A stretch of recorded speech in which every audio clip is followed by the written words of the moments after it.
Good evening and welcome to the Town of Raymond Budget Finance Committee joint meeting with the Select Board Workshop. I'm calling the meeting to order.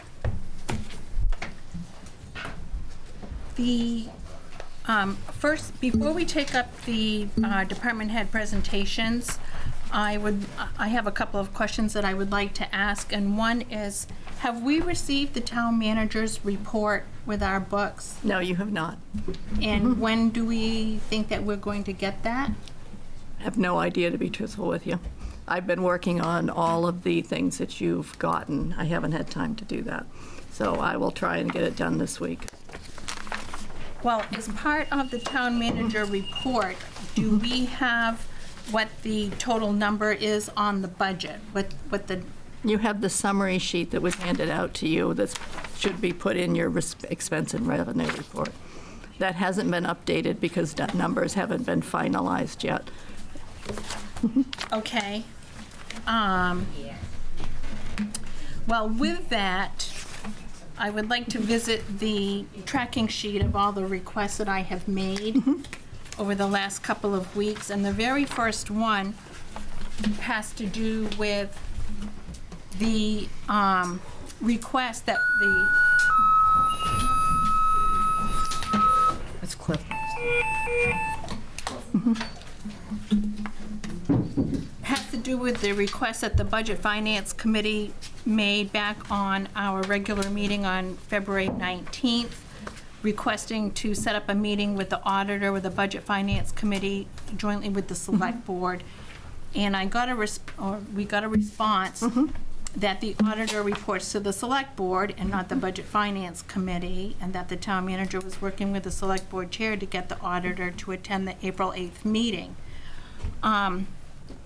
And I would just feel that the Budget Finance Committee members are elected by the residents of the town of Raymond and have equal stature with the Select Board, and that we made the request to participate in that meeting so that we can feel comfortable with the numbers that are in this book.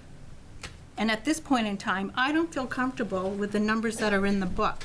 And I would like to participate in a meeting with the auditor to hear what the auditor's findings are and what the auditor has to say jointly with the Select Board.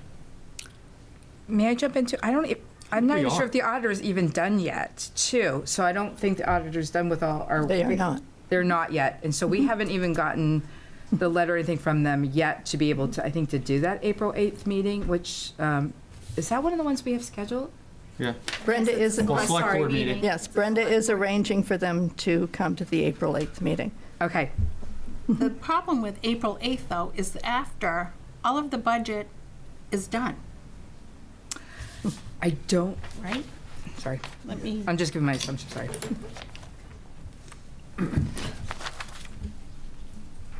April 8th is when the Select Board has the first public hearing for the annual town meeting warrant. So the Select Board votes on the final warrant approval on Thursday, April 3. So that meeting with the auditor would be after we're done with all of the budget for the warrant. And the audit isn't for this current year. It is for 223. 22, 23. So that's what they'll be speaking to. That's the audit they It's just not for completed. 23, 24? No, it is. Oh, no, you're right. It is 23, 24, yes.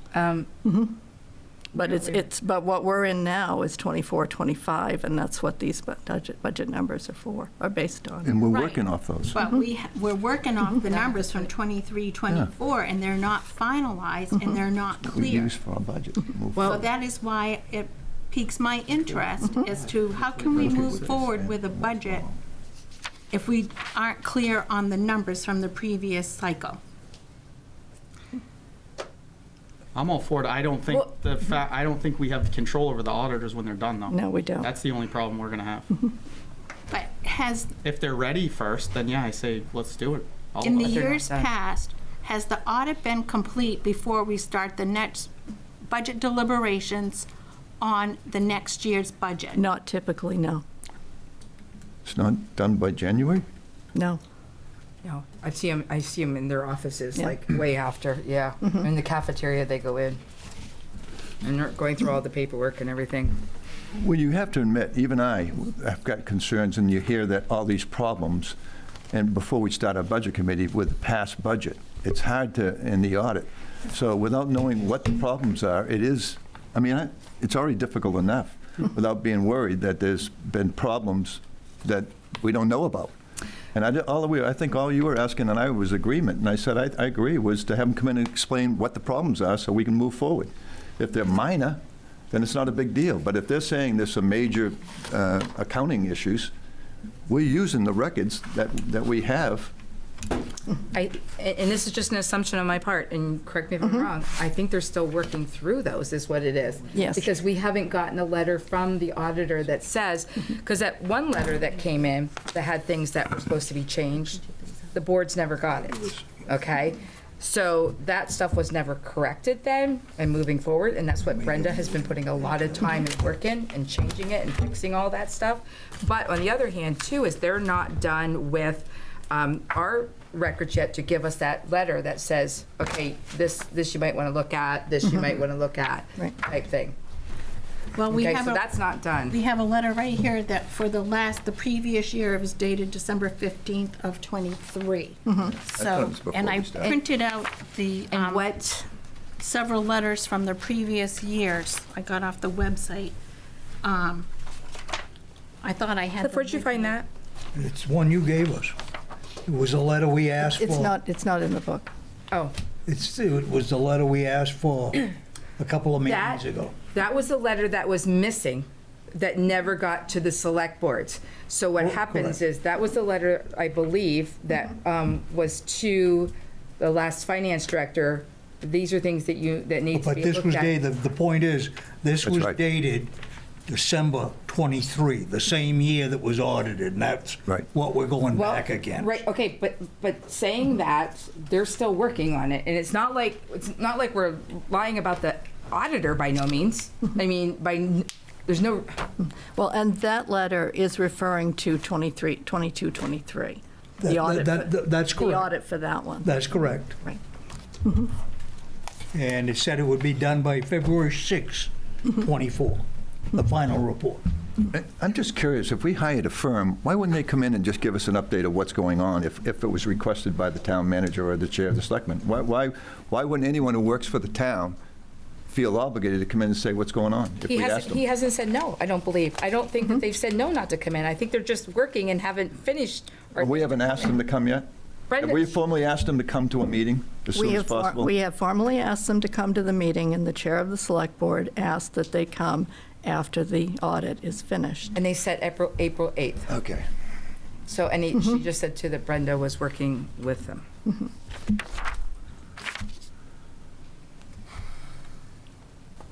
Don has his hand up. Don?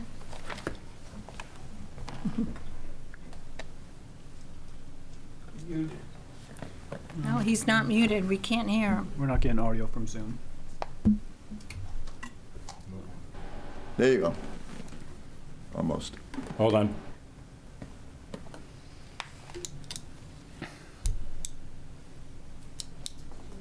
Look how serious Sam was.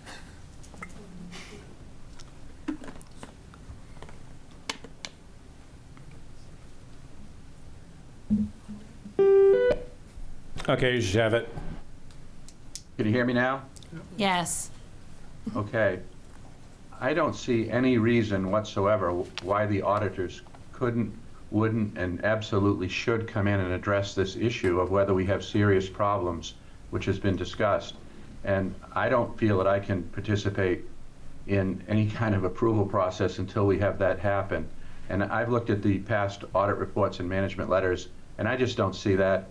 In my experience with the town, I never saw that. So this is very, very concerning to me, and I think it's imperative that we have this happen. The audit doesn't need to be finished for this to happen. And the audit, by the way, to some degree, is finished on the schedule the town wants. The auditors, with respect to reporting to the town or answering questions, do that as the town desires it. So let's desire it and get them in here. Thank you. Thanks. I'm following the directions I was given by Yeah, the the chair of the auditors can select actually board. say no, they can't get it to us at a certain time. So, I mean, we can't desire something if they don't Well, have it let me done. ask this question, just out of the, just for clarification. The select board is an animal with 5 heads. What I heard is the chair made a decision. The select board didn't. That seems to be going on a regular basis. He said that she's working with the chair, and he decided on an April date. Why don't we talk about it and take a vote when we want it, as opposed to the chair? Correct me if I'm Because wrong. the chair's allowed to do that. The chair is allowed to work with the town manager and the finance director through the town manager to do that. Nothing was said about a date certain as to when you guys wanted. I don't ever remember a date saying we're Yes. coming in. In our meeting, We want this done. as soon as possible. Right. Okay, but there was not a date We set. gave you a framework between 2 certain dates that we wanted. And what to was sit the down with framework? them. Hey, wait just a minute. Obviously, it was for before this budget cycle, because we knew that going into the budget cycle, it was going to be extremely difficult to look at what they're saying, plus all this. So if I may, instead of giving pushback on this, can we move forward with this? Because this budget makes me nervous, because I don't know what's wrong with the audit. We don't have any answers on what the issues are with the audit. Right. And the plan was to hopefully hear from the auditors exactly what it is. They may tell us, and we may say, I don't see what the big deal is, or we may say, holy smokes, that is an issue. But we represent the people of the town. I can't speak on what's going on. I can't speak on what's going on with this because I don't know what's going on previous. So instead of being, again, it's not offensive. Instead of pushback, can we work on getting this? No, I absolutely agree. But on the other hand, too, and I'm not bouncing off you guys as far as fighting either with you too, but if the auditor isn't completely done yet, they're going to say, well, we can't come in and talk to you because it's not fully done. I mean, it's kind of like when your taxes are half done, maybe. I don't know. That's just an assumption on my part. I wouldn't make an assumption. I would like to find out. I would like to find out. They say that, No, wait. I'm an accountant, I might be able to help. May I speak? let's call them. Oh, Brenda's up there. Okay, Brenda?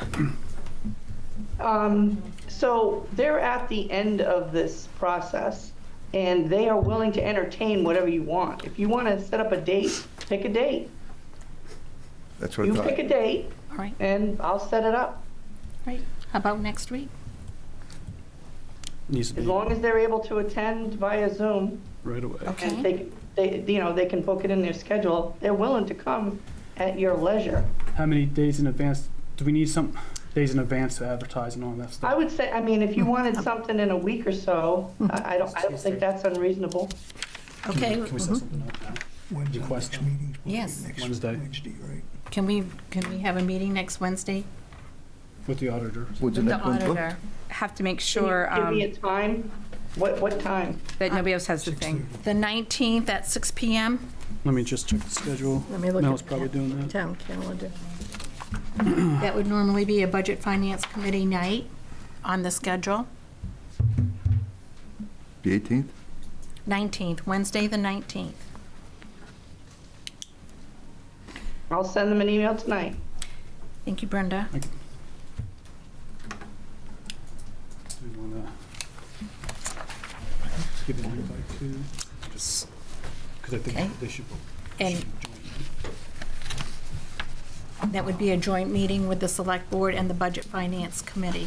I cannot say it on anybody else, Yeah. so. What's, It's Yeah, a regular Budget Finance Committee meeting night, so the Budget Finance Committee invites the Select Board to attend right. with us. But like I said, I don't thought that know was on Rolf or anything like that, so yeah. I thought too.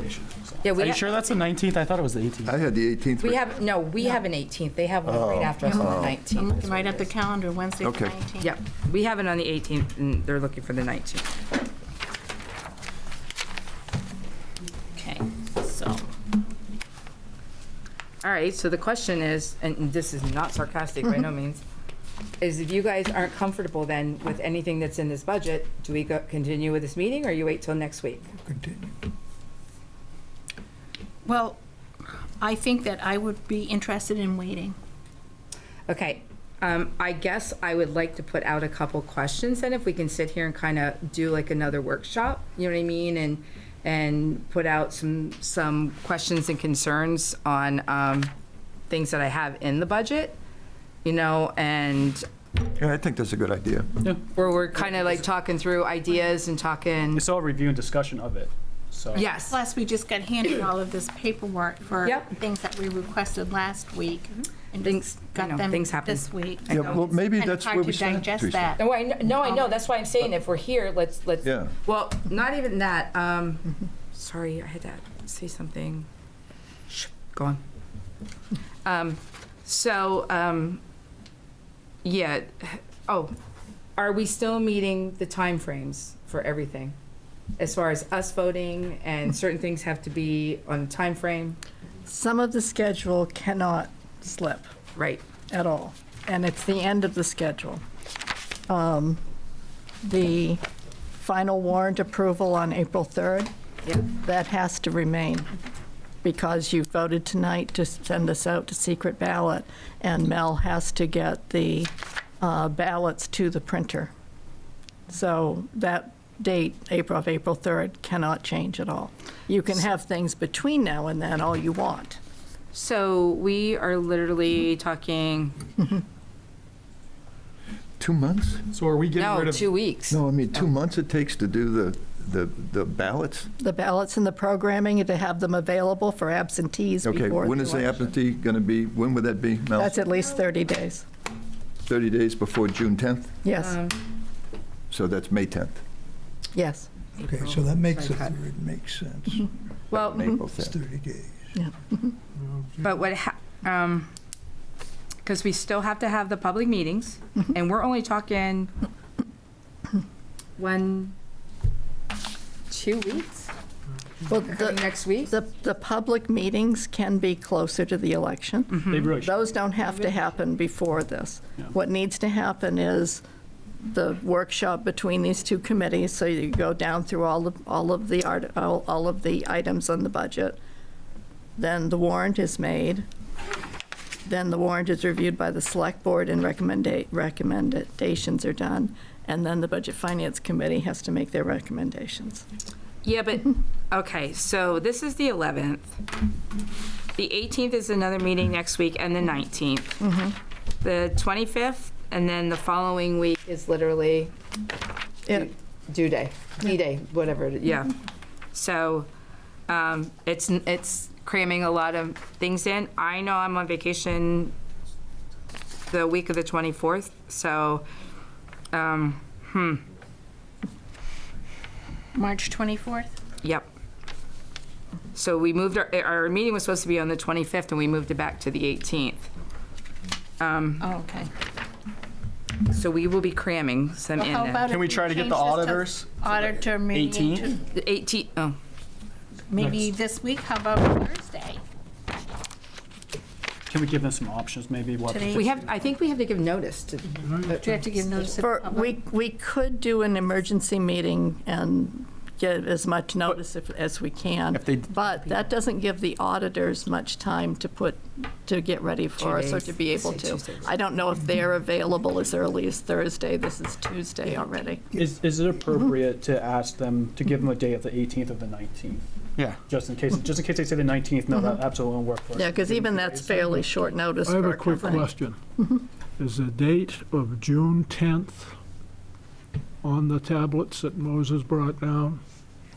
Yeah, that's In the other words, vote. can we move the date of the referendum a week or two later in the month in order to give us the time to conclude what we need to do? Oh, I would need to look at Title 38 to be positive of that. Can you think of a reason why we couldn't do it later? Yes, in June? actually I can, because the only way you can move the town meeting date is to have a town meeting to move it. Well, that could happen. Well, but Yeah.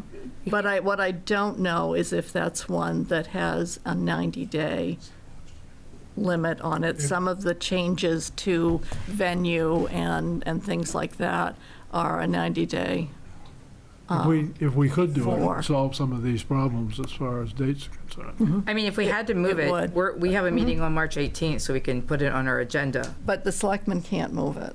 it would have to be. No, we would have to have a special town meeting Yeah, I to think be able to so. do it. I'm not 100% positive, but I know when, for instance, when you went from a March meeting to a June meeting, that was a town meeting vote to do that a year ahead. But did we set the date 10th at the last town meeting? Did we set it a year Well, ago? it's been set for years that the secret ballot vote would be the same day as the state election, which is the second Tuesday of June. All right, so I- that's what it was tied to. Yep, Okay. so it's tied to that. So So then I'm, you'd have to have two anyway, right? Because you Well, can't change the state stuff. But you also have to have different So- ballots. Probably you can't do it. No, it's like, Yeah, you'd have so to have I'm not different ballots positive, and but stuff like I'll that because you go to read- state election I'll and a read town 38 and election. check with the attorneys tomorrow. I think Mel will It is a answer good idea. questions for us, and that is if the absentees have to be printed 30 days before the vote, right?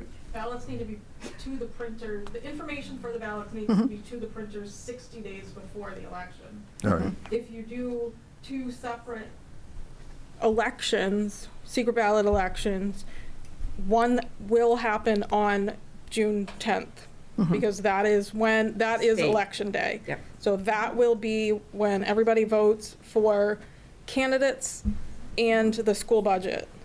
If you decide to have a second secret ballot meeting, that's going to mean absentee ballots going in and out, and a lot of confusion and completely separate deadlines that are going to be overlapping, that I think We're it trying will to- cause a lot No, of Yeah, we're trying to confusion keep for people voters. voting. No, you said it best. It's 60 days before is the deadline for all the warrants to be ready. 60 days before June 10th, because you have to have printing and then you have to have it available. 60 days before June 10th is not April 3rd. It's April 10th. But with the It's the printer. 11th. Yeah. All right, the Technically the 11th. 11th. All right, so it's the 11th. So already we've gained 8 days right there. Well, but we're also working on these kinds of schedules as far as being in. Is it on the weekend? What is it? Do you know what I mean? So what is April? 60 days is 60 days, period. Yeah, but not when they're not Yeah, working. but But if we- it falls on the but- weekend, they're not working. 60 yeah. days is 60 days. But the printers always say the first week of April, if we at all can, because we're not the only town going to print. There are a lot of towns that have their local elections in June on the second Tuesday. Then we got to push through it. Yeah. As simple as that. We got to push through it, and the reality is, even if we just had an understanding of what was handed out tonight, that starts with at least the education process of what changed and understanding what we just got. And then we'll move forward. I mean, we're at the stage where it's March 11th. You know, regardless of anything else, we got to get through this thing, and we've got dates that are set up and assumed. I know this is awful to say, but assume that the audit isn't as bad as everyone has been saying up to this point, and that they're just got a mess of record keeping, or they changed over a system or something simple, and then just go forward. You know, I mean, Teresa's already said she's already got input on what she wants to either change or add. I know I have. Okay, And so maybe we just push through an hour here and get back to it to the next meeting. all right. Sounds good, Dennis. Sean? So just going back to this, so can we make, if I can make a suggestion, is to invite the auditor, give them the 2 dates, but no matter what, we meet as a committee on Wednesday. So if the auditor comes on Tuesday during their meeting, we're here. If he's able to make it Wednesday, we're having that meeting. But if he comes on Tuesday, we're having our meeting regardless. And are we allowed to do it as a workshop so we don't have to put things on the agenda? I think you can. Yeah. Okay. All right, we'll just call it a workshop. Yep. And then you guys can ask questions. They can ask questions. Yeah. All right, thank you. Okay. Okay, so, the next thing that was on the tracking sheet were several questions relating to the CIP plan. And the response that I got back was that the Budget and Finance Committee ordinance empowers the committee to develop the CIP plan with a rolling 5-year plan. And as I recall, as long as I've been on the Budget Finance Committee, there hasn't been a formal CIP plan written out that has been handed off from year to year. So, as the chair of the Budget Finance Committee, I commit to you that for the next year, I will be working on a working CIP plan that will be handed off from year to year so that we have something to work with going forward. That's great. Alright, so June. So with that, should we start with the handouts that were given tonight and work down through the handouts? I've already stuffed all mine in. Yes, Oh, I know where they are. okay, so They should, whoever's here to speak is there, should start. okay, so is there someone here that would like to speak? It's actually, it's us speaking at this time, that we ask questions of the department heads of the group. Yeah, they've already done their talking, so if we have questions, of them, we ask them. is What about new it is. handouts, though? Wouldn't Do that, the, wouldn't that constitute them speaking instead of us asking questions? Yes. It wouldn't mind. okay, so do we want to? Oh, well, okay, for like instance, there's questions on the public safety, so we jump to public safety. And that. Well, that's all I was saying. They're here, so Yep. could we Okay, start yep. there? That was Okay, all. so you want to start with public safety? I do. So that, all right.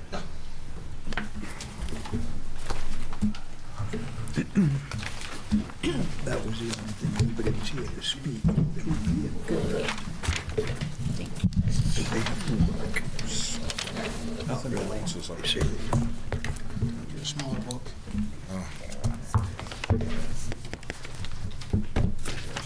Thanks, Mel.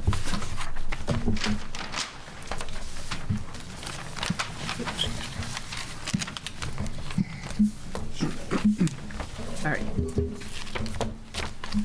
All right, what is that? Sorry, go ahead. You go, so sorry. Yeah, your gavel list now. Boom, boom. Go ahead. Sorry, Karen. I believe you're asking the questions and we answer, correct? Yeah. Okay, Okay, so, what's going on? What is this? That is the Tahoe that's up for the 10-year replacement. This is to show you why we only keep these 10 years, the amount of rust that's built up. So we're on CIP? No, we're on just right now. Right, Well, but it is. Yes, that is. the numbers for CIP are in CIP. Lee, can you talk up a little bit louder? So, Yeah, I can, sorry. So all right. that is just to illustrate the issues that we are having. There are some electrical, there is some heating, there is some AC issues. So it's met its 10 years, and it's getting tired. There is some value in it still, but somebody will have to put work into it. Did you guys buy this new? Yes. So 10 years, a Tahoe for $77,000, and it's that beat up. I'm actually just really shocked because, 43,000 when we purchased it. so it wasn't brand new then? That was brand new. That was brand new. 43,000 Public miles? safety- It's a public safety version. No, of the vehicle. 2015 vehicle, public safety version, SSV. What was 43? Yeah, Sorry. 43,000 miles on it, you guys have only? 43 to buy it. 43, oh, it was a dollar amount. No, I'm sorry, miles. Oh, I thought you said that. was- Yeah, no, so I'm sorry, so it's brand new, and you guys only have 77,000 miles on it. Wait. Right?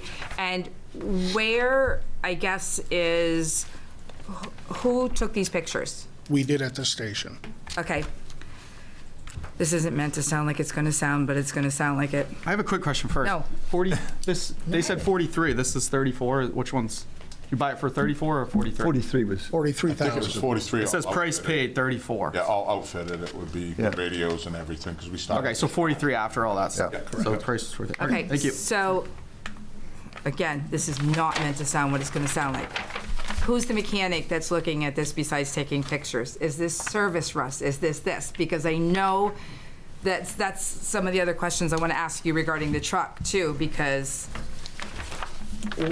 So- who gave you the, where's the opinion letter, I guess, that this can't go longer, I think? I can go get that if you would Yeah. like. Do you have one?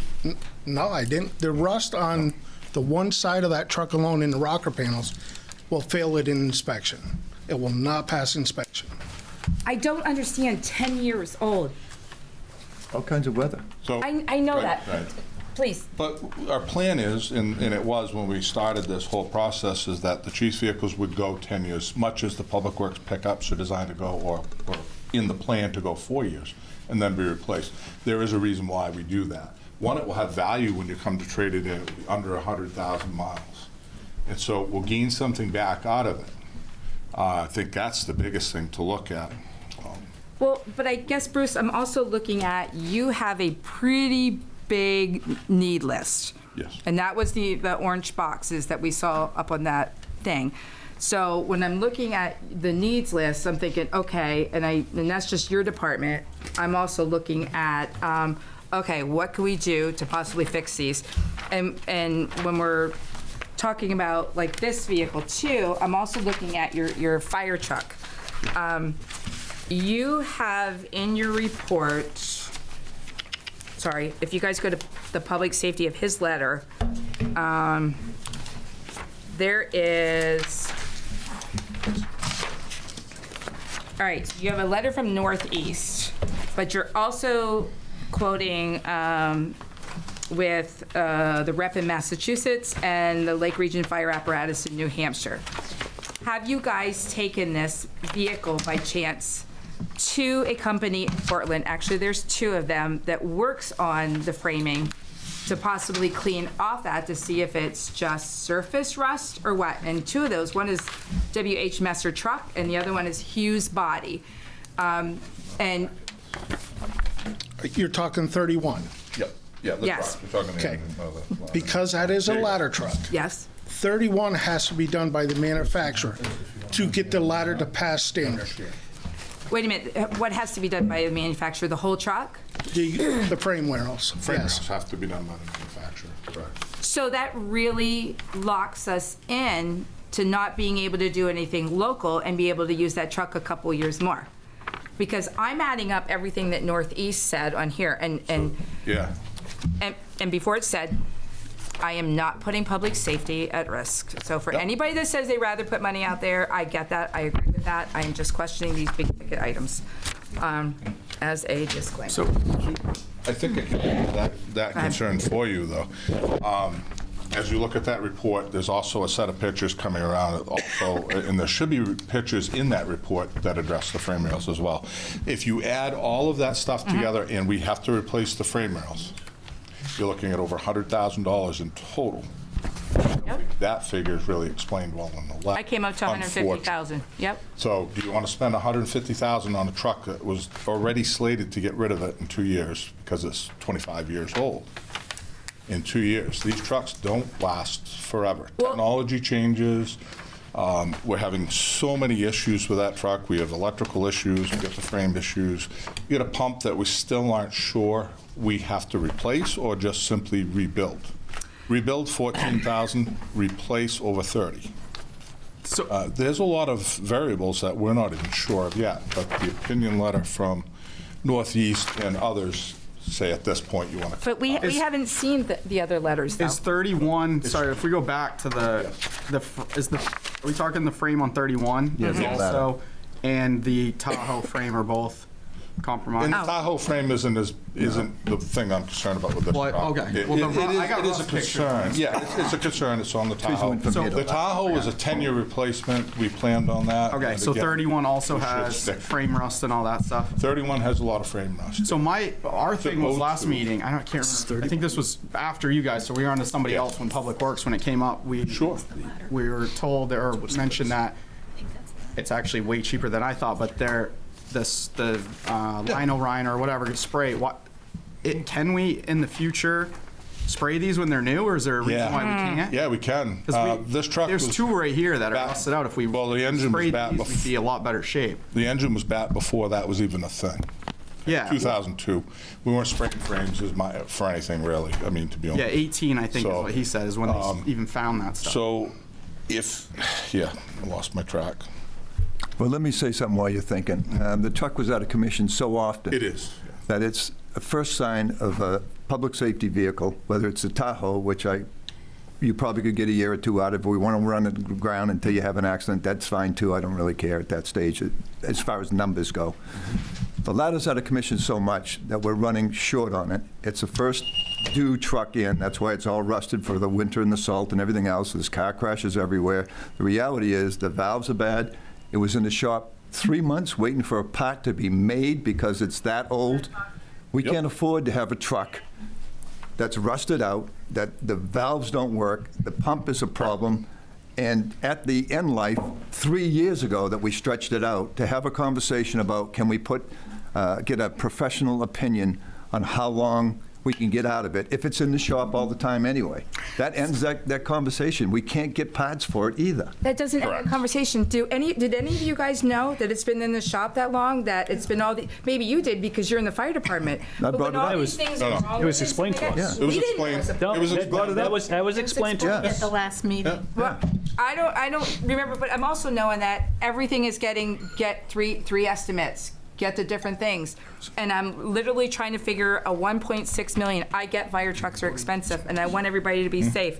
But I'm also going too, it's really frustrating to know that our hands are tied by a company that says we have to go to them. But if we're getting rid of the vehicle, you're saying we have to go through them for the warranty? If it's the frame rail. No, frame rails. To replace them, it would have to be their frame rails. They have to do. And where are they at? Where are they from? We got a shop right in Brunswick, Massachusetts. Company makes them is in Florida. Wait a second. So you're saying that Northeast is the one that would? Nope. Who's the That's company in Auburn? Greenwood. Oh, that's Northeast. Yeah. Yes, but They're a different vendor. right. So who's the vendor that would look at that we haven't seen anything from? Greenwood Fire. So have they So looked he at it to chimed see in if they with an could? email that Huh? it should have included. I believe it was included in one of the packets.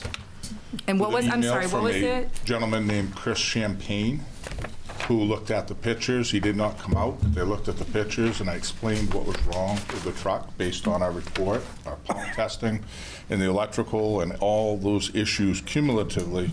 And basically, the truck owes you nothing at this point, but it is time to cut ties, is the reply I got. And meaning that you're going to spend so much money to get this thing put back together for 2 more years. And then the truck that you buy is going to be 1.8, 1.9, not 1.6. Wait a minute. That's So the rate 1.8 now instead of 1.6? It will be If you wait. Pick it out. Yeah, if we wait 2-3 years, it's just going to continue to rise. These apparatus have been going up steadily about 18% per year. It's huge. Well, Metals and tariffs and everything are kicking the prices up even more. So, yeah. My recommendation or comment would be that all this new stuff, if we are getting it, can we spray the shit out of it? So, yeah, and to address that for you, that's a common thing. But let me go backwards 2 trucks now. Our 2015 that we bought specifically with hot dip galvanized frame rails. Yeah. And that has grown now, and every manufacturer is doing more and more hot dip galvanizing. That one's engine 32? That's 32. Okay. Yeah. The new rescue pumper that's coming in that we ordered over 3 years ago. Yep. That has got a hot dip galvanized frame as well. Do you have to do any treatment to that after that, or the hot dip just makes it? We will, That's it. You can but do there's both certain now? things you can't do to it. Yeah. Okay, there's certain treatments that voids the. And are we looking into doing any of those treatments on the stuff we currently have to keep them? If it was newer, yes. I'm sure moving forward, all our vehicles, public It safety and is, public works will be doing So- that moving forward. Kind of to finish what I was saying earlier is every truck that we're looking at for this replacement of engine 31 not only is hot dip galvanized, the whole understructure is galvanized. One of the vendors, they even do the ladder, but all of them undercoat on top of the galvanization, all of the whole underside of the truck. Yeah. So Good. it covers that. Some are wool wax, some are an actual undercoating, rubbery type stuff. Perfect. And some of the warranties we're seeing are 15 are years. 15 to 25-year warranties on these, which I'm is saying, yeah. great. That means less money that the town would have to pay out. Can I request something of you, Chief? Yes. Can you have E1 come down or someone make an offer on what they'll give you for that truck? We can. Just ask them what you get for trade-in. Right. And that'll answer a lot of questions, It because will, yeah. it'll be nothing. Yep, it will I be. have nothing left another of it. question. Is this a sole source for this truck, or are there more than one manufacturer of this truck? We have 4. Yeah, we're actually talking, well, with 5, there's actually 4 who are pretty much contenders, if you want to look at it that way, that meet what we would expect out of a manufacturer, warranty, structural, horsepower, pump size, things like that. Do you have written quotes? Yeah. from these vendors? Could you provide them, please? Yep, we absolutely To can. look at them? Yep. Is this one the lowest, or is it, where's this one rate in all of those, do you know? The 1.6, I'm sorry, the 1.6 from 1.6, Rosenbauer? isn't that the middle? That was the I middle. think that's about the middle. Okay. Kind of give you the average. We got one that is at 1.9. They're not a contender. 1.9 is just a little much to stomach. As I Frank? said to Sue, I couldn't in good conscience stand here and not have my stomach do flip-flops. Well, I I would said hope- we need 1.9. I would hope that What's that? This is our only ladder that, yes, right now. And it is out of service. It's parked in the back bay, and as soon as it warms up enough, I'll put it outside to make room because Let's make our No. investment hole in this Frank guy. has a question. if you don't have a policy or procedure right now, I think you ought to develop one where there's one person responsible to make sure that every vehicle that this town purchases is undercoated, and not leave it up to individual department heads. It's think supposed to one go to the person- mechanic. But one person ought to be responsible to make sure that when any vehicle is purchased, it gets undercoated. A couple years back, we had, when we hired the mechanic on, the mechanic is the one that's supposed to be doing that. Yeah. And making He's sure all the supposed trucks to are. doing it for the- I don't know who, I bought it or if it was ever taken up or what, so I don't know that one. But did he think he was only responsible for doing it for the, I think we heard that from the Public Public Works Works? Director. Nate's He's doing it. He's doing it now. well, but it ought to be in writing that someone is responsible for doing it, and then there's no question. I got to piggyback on something that Teresa said, the other chair said, and that is, I think every vehicle that we're buying new, we should have a neutral party look at the truck we're getting rid of and see what it has for life. And I don't care if it's your pickup truck, Yeah. your Tahoe, or a dump truck. You know, I see some dump trucks we got rid of going up and down the road all the time. So I would really like to have that as a standard policy too, and I think the select board can put it on the agenda, and we can do that kind of thing. That way we know that there's no life left on any of these trucks, or the trade-in. And that's why I asked you for trade-in. Once we have a trade-in, we'll know what it's worth. Right. I actually. And we can move through this stuff quickly. Before, didn't he? Yeah, I both of think them. it is in there. Karen? Yes. Yeah. Sean? So the pump, For a while. No, I smacked him. the pumper truck is my concern. The Tahoe, my opinion is that we can get more life out of it. My concern is this pumper truck.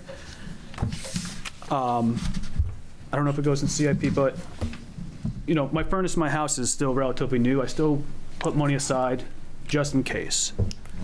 The fire truck is the furnace of Raymond in a sense. And not to use it as a fire term, but just same thing with the roof of my house. Try to set some money aside. Yep. I understand that you get life expectancy out of this stuff, but that thing crashes, something happens, just like it is now. Yep. We should be putting money aside every year. I don't know what that amount is, but how long do you get out of a fire truck? 10 years? Nope, 25. 25 20 years. to 25. Okay. It's probably closer to 20, but. Okay. Yeah. We're talking about a $1.6 million vehicle that should be money should be put away every year consistently. If we only get to $500,000 and the thing falls off the road, that's $500,000 that we don't have to bond or go to, this. It's a lot of money. It was, Sean.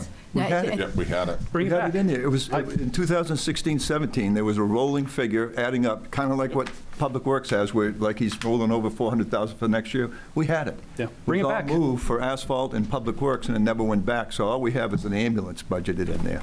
All right, well, we'll put that back in the CIP plan going forward over the next year, because we're really going to dissect. But let me ask you CIP something. plan. You have 100, not 100, you have 1.6 million sitting there adding up in a town's budget that we keep putting in there for a fund. That's a lot of the town's money when we can bond it cheaper. But on that note, as far as the fire truck goes, instead of doing the four payments then, like Rolf had mentioned, let's go out longer. That's right. Spread it out longer so the payments aren't as big. You know what I mean? So that way where it's not getting hit with 400,000. I understand that there's multiple ways to tackle this specific issue on hand. We don't have a plan. That's the whole point, is put some money away. It doesn't have to be $100,000 a year, but it should be some money that we're putting away. That way, we don't have to bond the whole thing. Yes, I get it, like, bring it out longer, it brings down the payments, but the interest, the interest is higher. If we had money set aside and we were able to use $500,000, for example, because we had to accumulate that, we need to be smart about this stuff, because now I think the prices of trucks is different. Maybe if it was 10 years ago, prices of trucks were, what were prices of trucks 20 years ago? I could tell you Just give me a ballpark. 4 years ago, an engine was anywhere from 500 to maybe 600. Okay, so it's, Not a ladder, it's, So Not a ladder. an engine we just bought, the rescue pumper that's due this June, was purchased and paid for 3 years ago, was $750 after we was a grant. joined Houston Galveston Area Coalition Group Buy and. right, the reason why I bring it up is I don't think that 5 years from now, a pumper truck is going to be less money than it is today. That's all I'm saying, is we need to Sure. start putting money. To be fair, once you do a bond for a truck, it's a 10-year bond, it'll probably be, let's say 300,000 just because of the money we're talking about, whatever the number is. Let's call it 300 though, 400, whatever it is. When that truck's done, if you leave the money in there, it rolls over, and you don't have to pay interest on it. It's already in the budget, and that becomes the next rescue or the next engine, and that's how we laid it out when we did the 10-year plan. There are needs that come up. I mean, there was a real priority moved up for asphalt and everything, and it got moved out, but it never went back. So the reality is, just what you said is what you would do in any town. You would have, it's called a plan, 5-year plan. Most 5-year plans use the money and roll it over. So like we did the building, and then when that bond became available, we already knew we were going to put on a metal roof because the roof had leaked and it was terrible. So what Teresa said about the 10-year bond works in what you just talked about. At the end of the bond, the money's already paid for, it stays in capital improvement, and it moves forward, and it rolls over and builds. So, Now, you don't make interest, but you don't pay interest when you buy the truck. wait, but if I follow your theory on this one too, as far as putting the money in there, and we do set money aside for each thing in here to move ahead to have it, that means technically we're going to be putting money aside for the 2 Fords. No, just the big ticket items. I'm talking about 1.6. These are actually all kind of big ticket, well, some of them are big ticket items. I'm not talking So- about Tahoes and that kind of thing, but Okay, so let me understand. So you're saying bond is a better way to go as opposed to setting money Now, aside? we're at that stage where we don't have a choice. At this stage? Yes. I understand. I'm not so much talking about, so this thing, I think we have to get it paid for no matter what in the future. I'm just saying, if you could tell me if it's not a good idea, but if we should be starting putting money aside, again, think about the furnace thing. I've got a furnace, try to set a little bit of money aside just in case, the oil tank or something like that goes. That way, if we have an emergency, it's a little bit easier than going back midway through the, let's say we got a new truck and it falls off the road in July, for example. We can't go bond it in July after the budget's already been passed. No, it's very simple. Once the tax rate's set and the citizens are paying the $200,000 a year towards CIP, whether it's Kevin, whether it's Public Works, when that $200,000 pays off the bond, they don't have a tax increase for the next truck. You just carry what they've been paying for 10 years. Okay. And so the idea is that they have a budget, so they're not hit with a big ticket item. Right. And if you get all the departments on the same page, once you make the adjustment, everything rolls over and stays in that budget because it's kind of common sense that you'll get 20 years out of a dump truck for plowing, 25 years out of a fire truck. It's the ambulances that run the risk of being lost in the shuffle. And we've already, isn't that what's basically the only thing that's funded, the That is the only $75,000? thing funded. That's just for an ambulance. And so once that's established, 25 this. 10 years from now, no one's going to be having a budget increase because you left the money in there for the next truck, because you're going to need it. So that's the idea of balancing out the budget.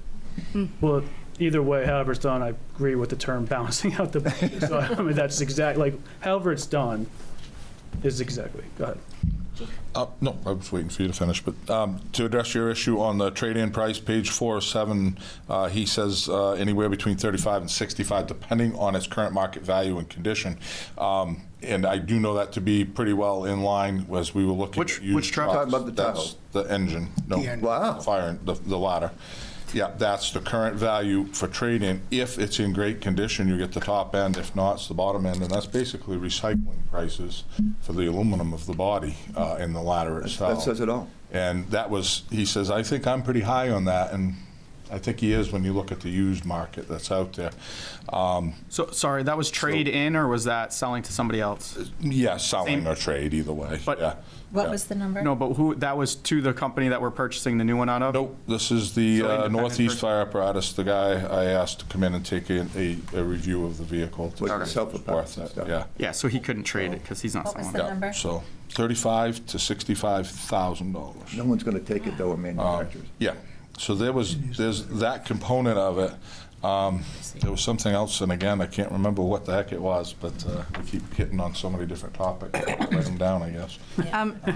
Regarding your thing again, one, you had put on the orange box up there, 75,000 for an ambulance, but you have 25,000 Right. on here, so. That was one of my points, correct. So we dropped our CIP this year because of this purchase. Okay. And we've got a new ambulance coming that is also funded in there. So you'll see the full amount funded in the CIP for that ambulance. The ambulance will be here in anywhere from 18 12 months. to 18 months. Probably the 18 is the real mark.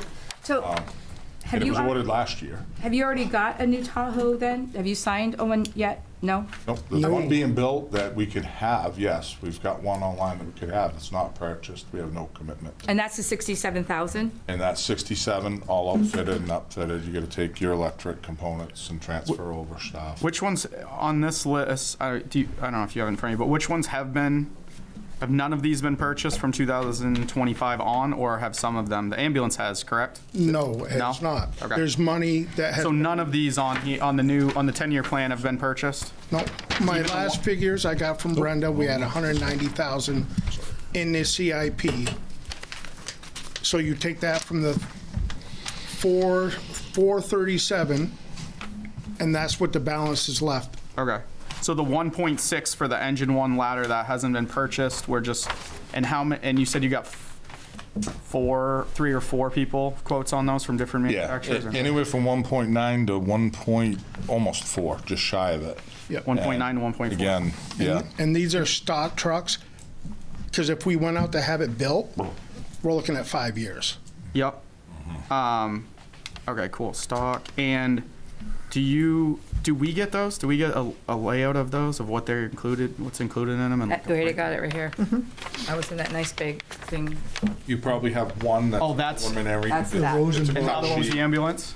That's a cut sheet. You gave us 2. The other one was what, the ambulance? No, there's one. No. No, the ambulance Two trucks. No, we didn't get the should one. have got last year. Last year. Even one in. If you want a copy of the ambulance, we can produce it. Yeah. No. I believe I gave you a copy, Sue. Of the Ambulance? Yep. Oh, I thought I had 2, though. Yeah, these ones are the, So, okay.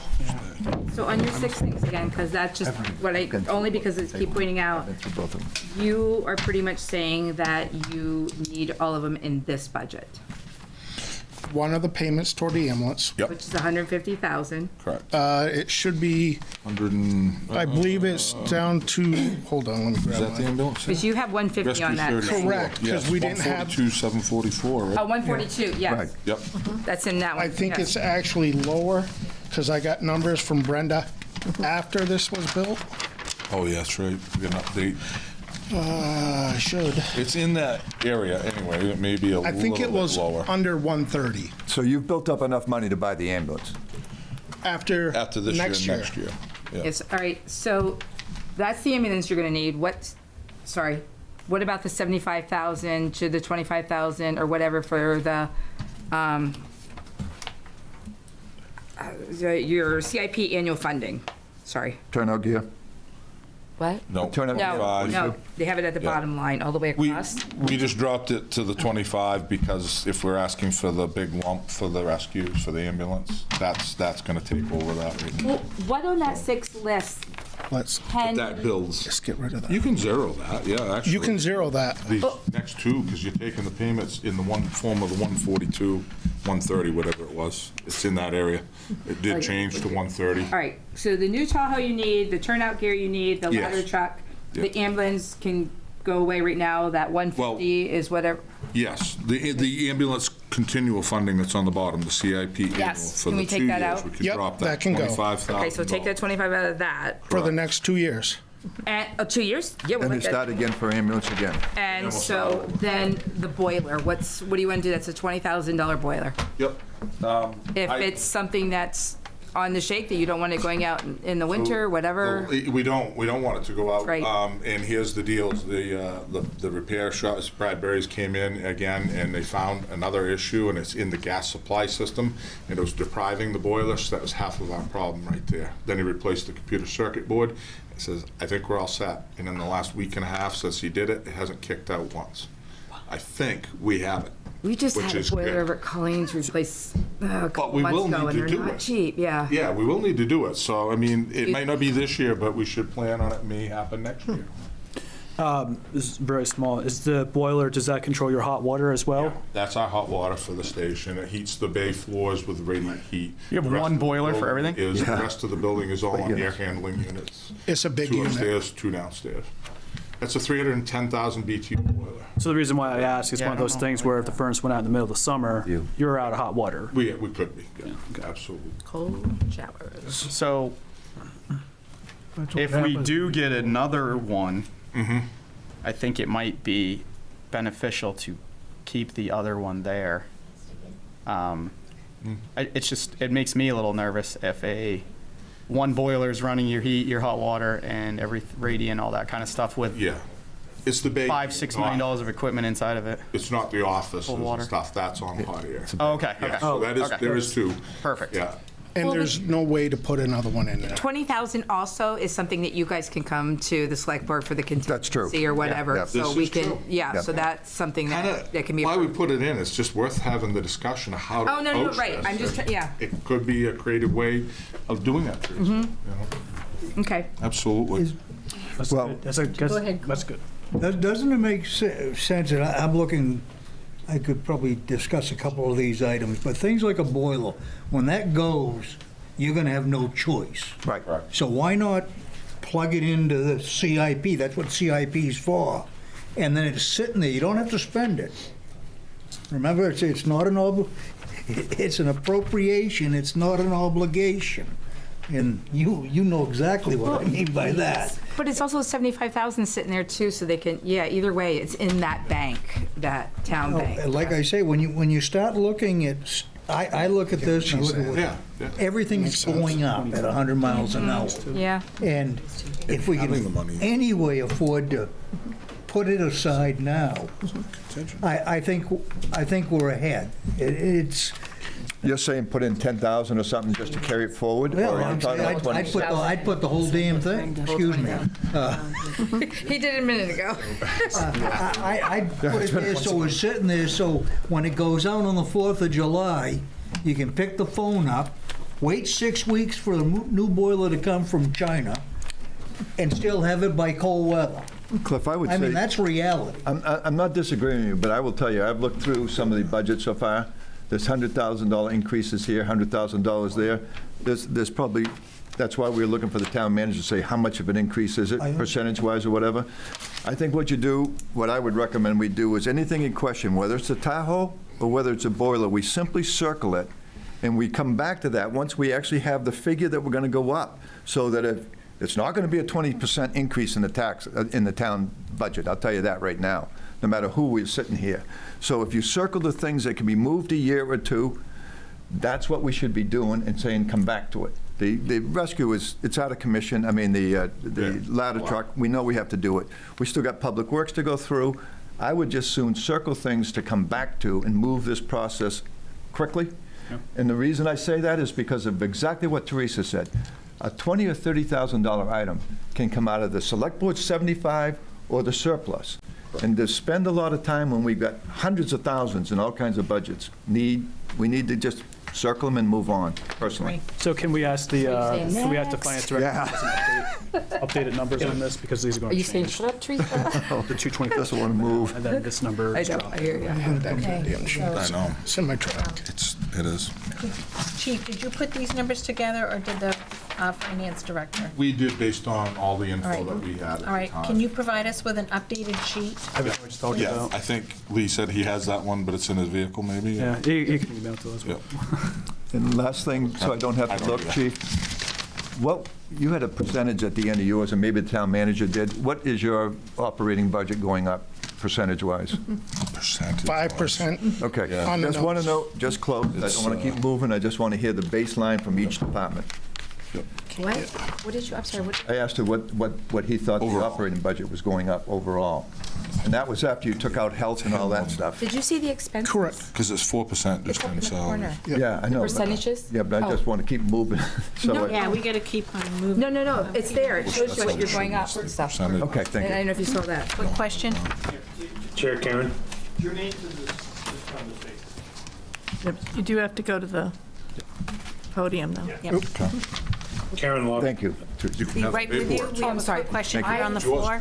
Just a quick comment, and not to get lost in this discussion. However, if I'm not mistaken, undesignated fund balance, tax dollars slush fund, if you will, if it's used correctly, not only is it used for tax relief, which it seems like the history of this town is it's been almost all used for tax relief forever, since it's taxpayer dollars anyway. My understanding is undesignated fund balance is also used for an emergency. So if that ladder fails tomorrow, there's money in undesignated fund balance. They That's do a my town understanding. vote, I believe. Yes, it would require It'd be a town required town vote, which we could have. A town vote? You mean get people together? Yeah, Peter. I don't know. You're trying. Wow. Can I interrupt Peter's real got to let quick? that one settle in. All right. I think Nathan. Nathan White? Yes. In municipal facilities, public works municipal facilities, I set aside $85,000 a year for municipal facilities. If we gotta buy a furnace, that's where I would think we'd buy it out of. That's what I've been using that account for. The money's sitting right there. I've got $207,000 in that account. For them too, for public safety? It's a municipal facility. Facilities. And the intent of that, putting that together was to maintain Oh, wow. the municipal facilities with problems. I've kind of earmarked that money for something down the road, but I mean, Okay. if a furnace goes in one of the buildings, that's been part of the problem with us rehabbing District 1 building, is we've had other items come up that were more important, so we pulled the money out of that. Public safety is a municipal facility. We need to buy a furnace, there's $85,000 added to that account this year. So great, so it's there too, yeah. just, that's That's like three great. places that it That's could be. Yeah. Very good news. Thank you. All right, so that can come off of his, she sounds like, You rock. Thank you, Nathan. Now, Teresa, I do have one question. yeah. Have we looked at the TIF offsetting some of this ladder truck if we do go forward? Because it would be a huge into the TIF district. So I know we had I do know we had public safety in there before. Brenda would be the best one to, or you to talk on that. With the TIF, it would have to be a percentage. And I'd want to talk with the attorney to make sure of what that percentage would be. What it's been for a lot of things is 10%. So it's not huge, but it's something.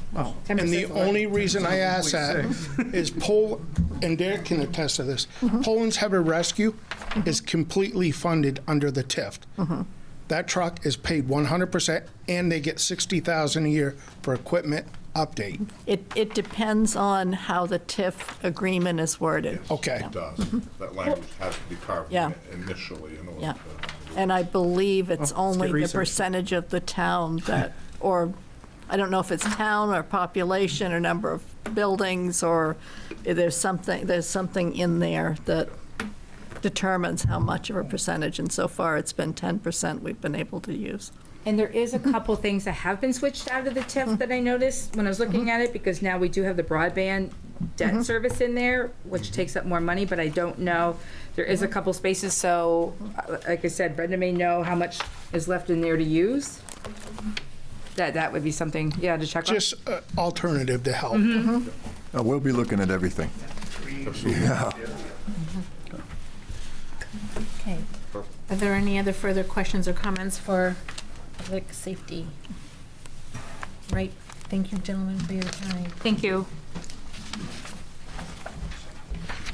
Okay.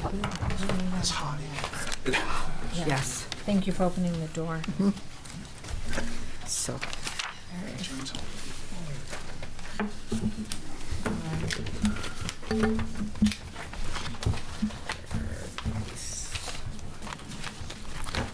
Okay.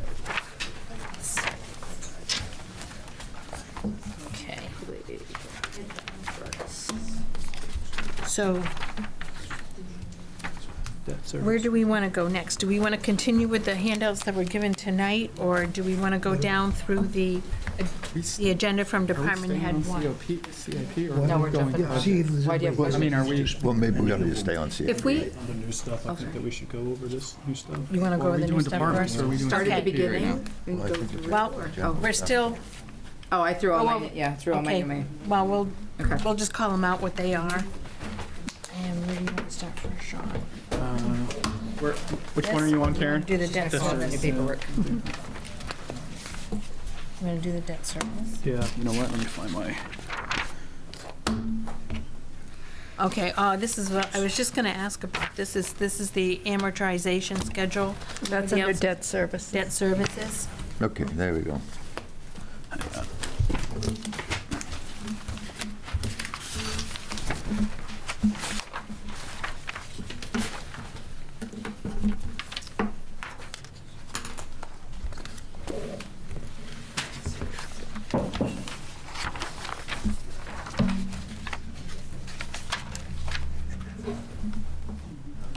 Lease balance schedule. There you go. 31.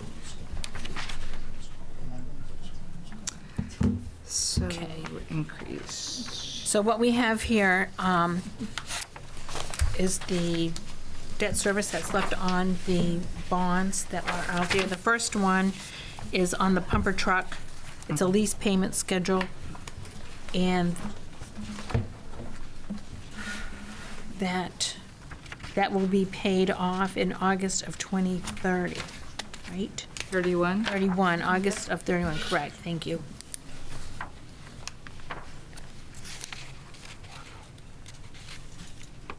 And the total on that bond was 91,380.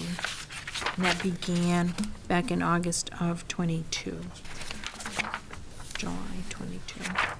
The next one is How's that truck? Tassel Top and Garage Plans. I'm missing something. Wait, where is that? No, on this debt service. I know, but I'm looking for the actual truck. Oh, he So put that in his. so this, the On sheet that they CIP? handed out, When was that purchased? 20, Bumper It truck? was July 26, 2022, beginning balance. I guess. That's the one she gave us the yet to be details. delivered. Huh? That's the one that's yet to be delivered then? So- The rescue pumper is what it's called?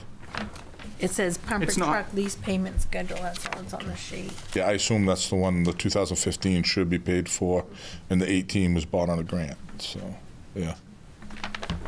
Right.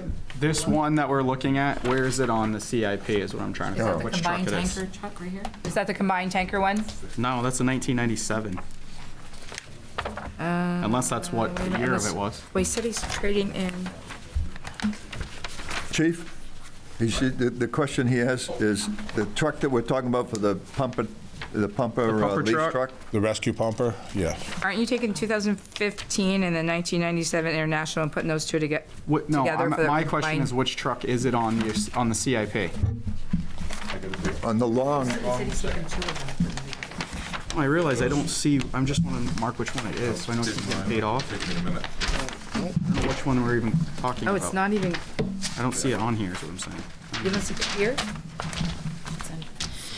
So the engine 32 should have had its last payment made last year. So 32 is the one we're talking about? Should have been last year, yeah. Okay. And the total purchase price on No, that was skip it. No, because it's It's not. 31.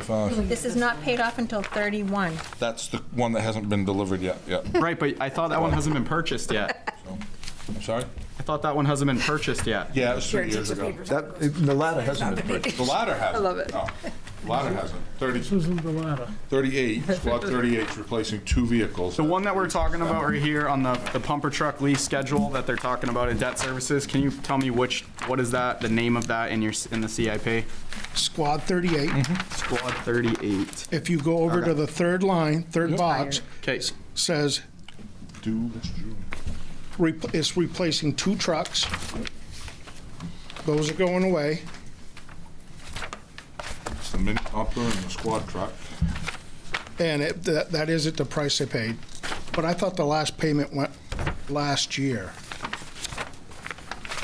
The amortization schedule goes to 2030. So there was a 10-year bond on that, right? Yes. Just so started in The 22. lease. That's not, lease. that doesn't, That'd be right. All right, so so is it 32? Nope. Is the number? Because it, 38.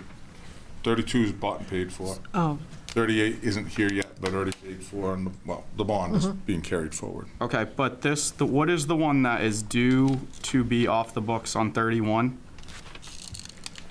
The one that, 31's the ladder. and 31's the 31's the ladder no with payment out on of it. service. Yeah, no payments, no nothing beside it. Yeah.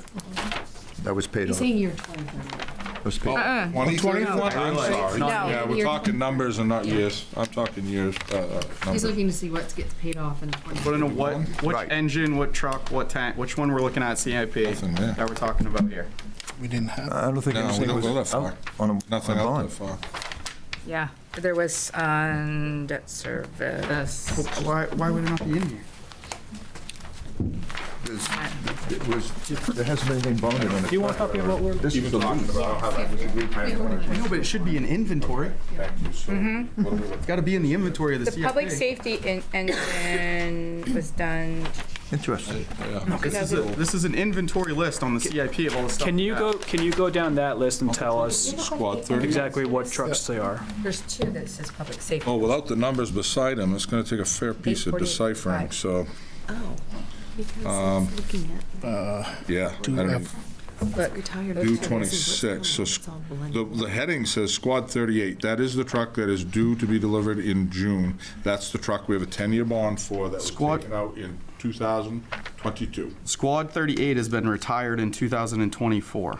Yes. So it can't be that one because we're Squad paying. 38 will not retire in 2024. I'm just saying what you gave me. The I old don't know what- squad will The current retire. truck The current truck. is still in use. Yes. It will Yeah, retire when the new one gets here this That's year. the freighter. That's and the that- confusion. When they're replacing, I we'll get it. replace that line with that name. Okay, So so what, I think Derek's saying, what I'm saying is I would. should have had two. Yeah, there should would just have be another one that has Squad 38, and then it has all the new stuff so that we can look at it. It's just like not in there. It's Yeah, just Chief, if you disappeared. put Squad 38 replacement below it and had lease, If you would like, I can, that's We an can easy, do it on that's an on easy this change. Yeah. This one here? Look, there's a spot right down here, we can write it in the it might be a gray. good idea to add a column that has an item number Yeah. in front of each piece of equipment so we can identify it by the item number. Yeah, you understand? do that. What is the type, I didn't even see the one in there, engine 31. It doesn't give me an item number. I mean, it's cool to me. I Are you just found a talking the truck. truck That's number?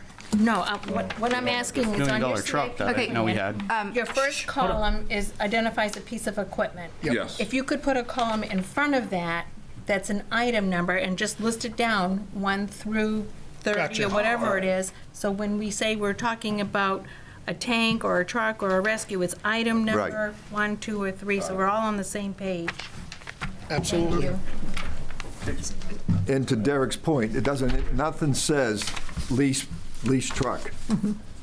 Yeah, it's a whole nother. Yeah. It's a whole nother set of Here, right? trucks and payments and stuff that aren't that. It wasn't on the sheet from last year? Because it's already there. Well, we don't have that. Okay, well, you But understand. we have payments. We have payments out to 31. So I did Yes. not know that. yeah. What is engine 31 type, L-type, E1 Typhoon? And it says out of service. ladder. Is that the? That's the Right. ladder we're replacing. Okay, so I think what Derek is saying, because you have that blacked out, is saying out of service, and right underneath that, Okay. you have the new ladder truck that shows pretty much it will replace Yes, it. it replaces that. So are That's these how numbers it's set going up up to show. more now? Sorry? No, but I like what he did. You're exactly right. Derek's exactly right. 31 is a good example where you put the replacement underneath it. Yeah. You should have done that same thing with Squad 38. It makes it so much easier when we're going through 50 We things. didn't, because it was last year. Okay. I get it. Well, we can add it that way. It's an easy I'll fix. do that tomorrow morning. All right, thank We you. can send it out to Sue again tomorrow. Add to the paperwork. And I think the reason I didn't do that is because it's taking the place. So Correct. where are the payments coming out of that one? Where are those payments till 2031 coming out of? There, it's a They're bond. coming out of debt service. Oh, it's already a bond. It's already bonded. Yes. It's already bonded. Okay. Yeah. It's more of an inventory thing. It doesn't change your CIP. Move on to task force. Okay, so then, page two, backside of that, page 2 is tassel top and garage plans. Right, so Last year.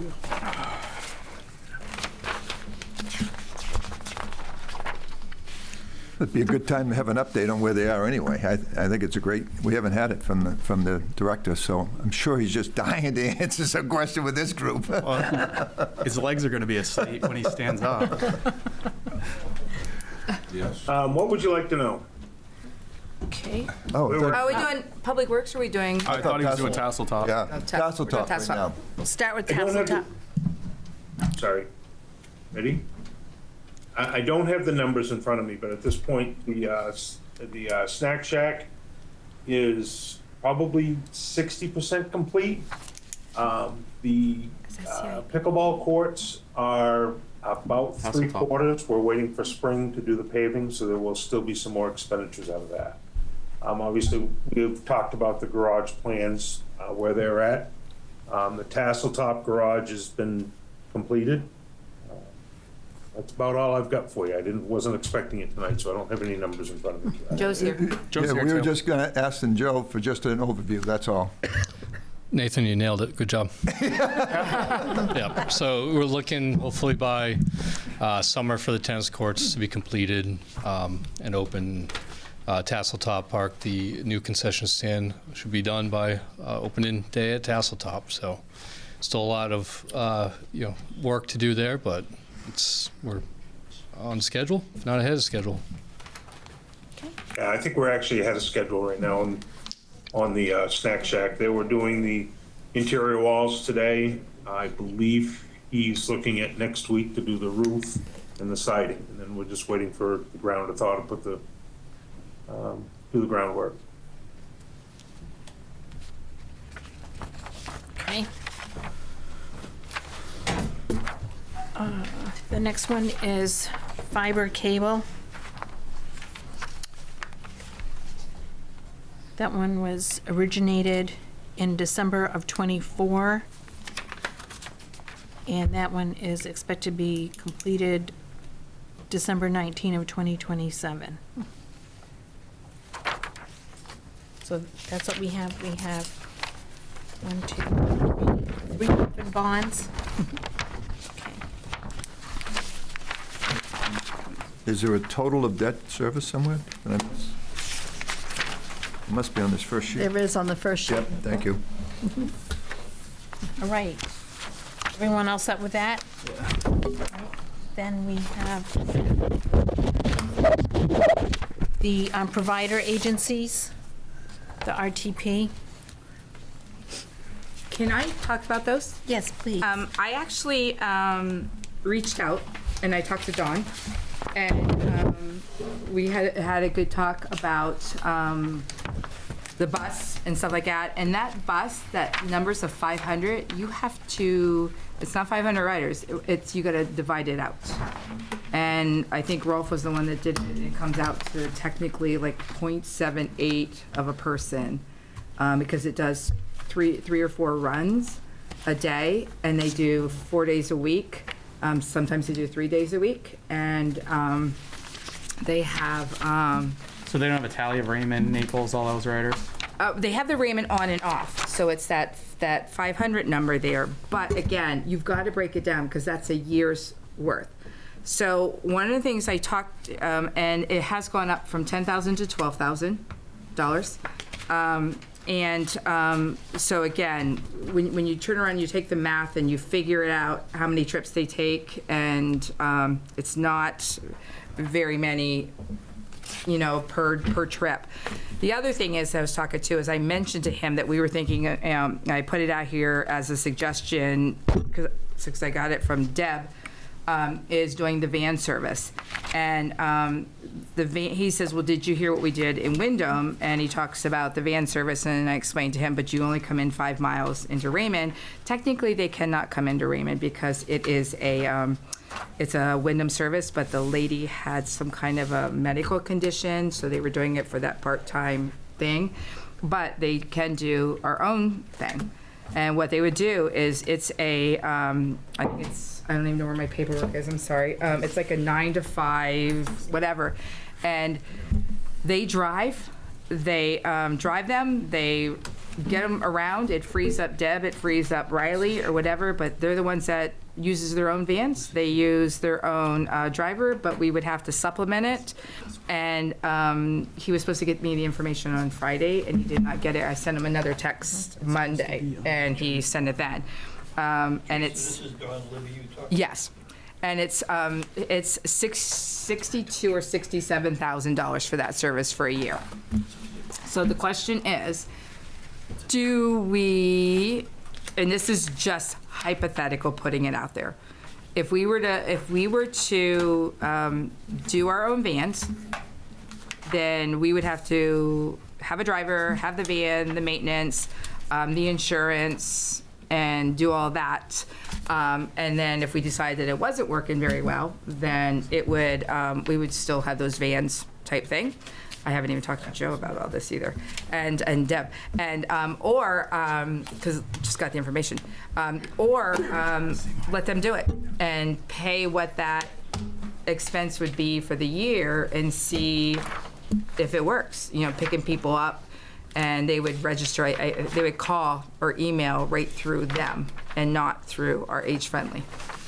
So don't know where you guys want to go with this, but that's that information. We haven't got any kind of a number from them. 12,000. 12,000. What number for what? For the vans, if they do it.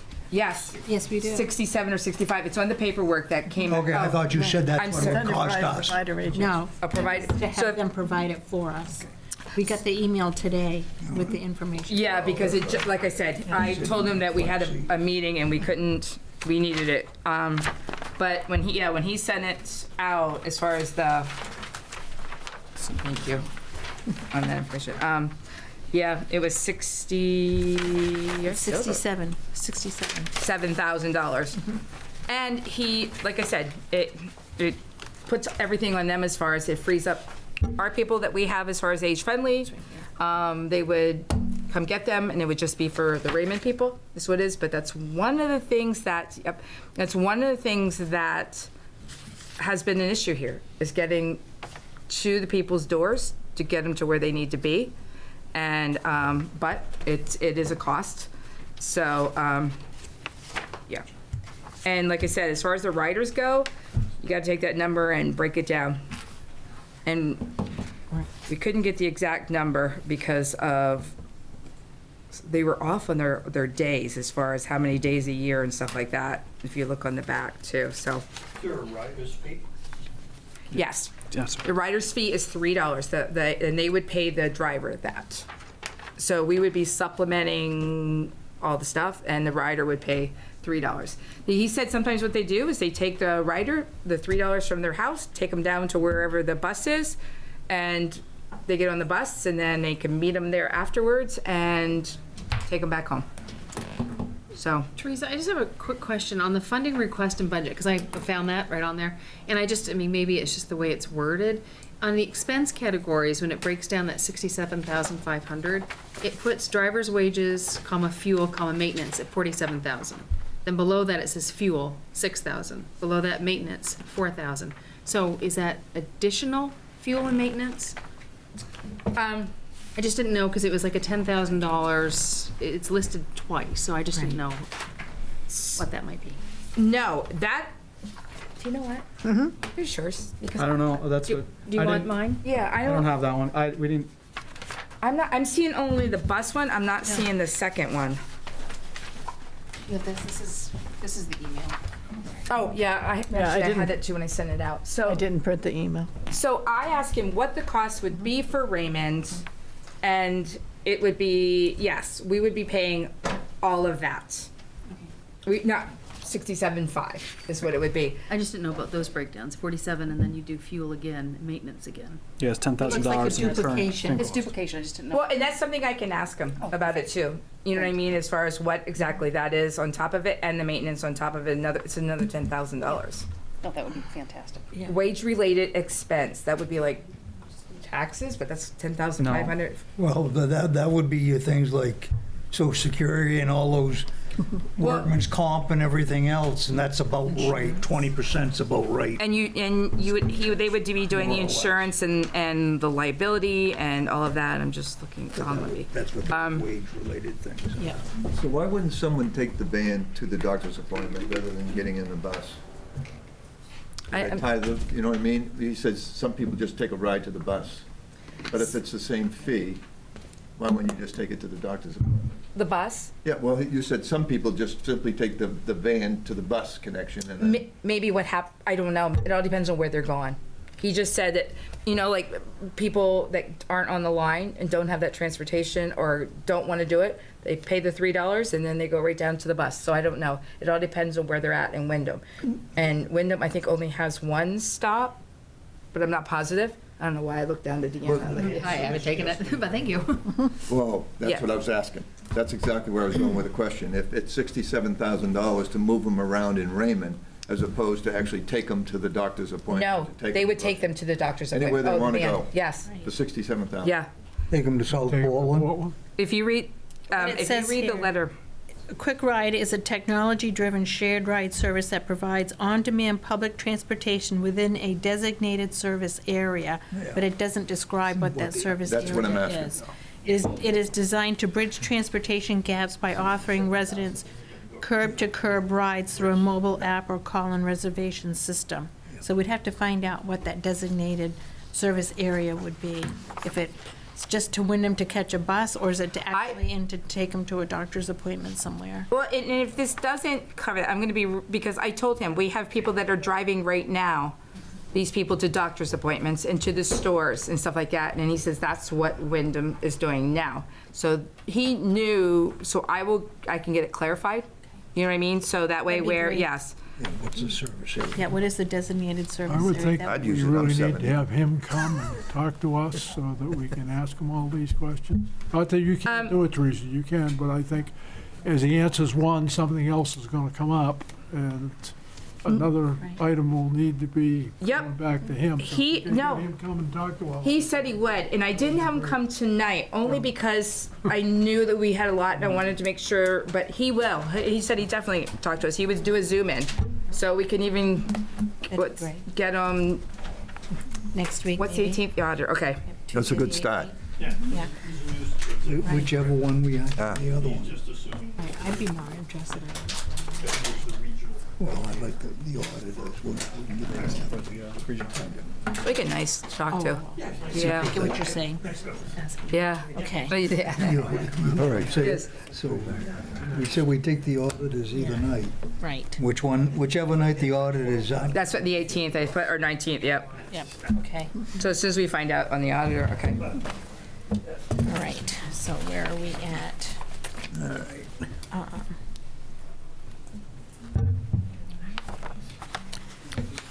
Hi, Peter. Night. So the next handout, I don't know if we want to go. What's the next? The next one was the administration salaries.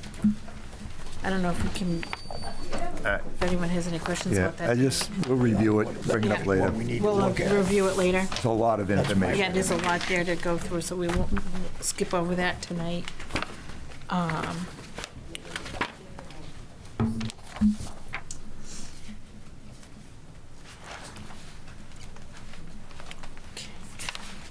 All right, I think we have all of the questions answered. That was on the summary of the budget information requests. All right, so, oh,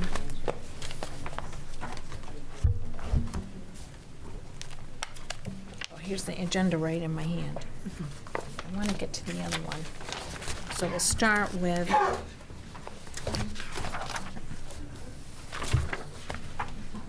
all right, were there any questions with Department Head Review Number 1, which was on February 26th?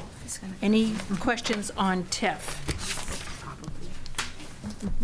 Nope.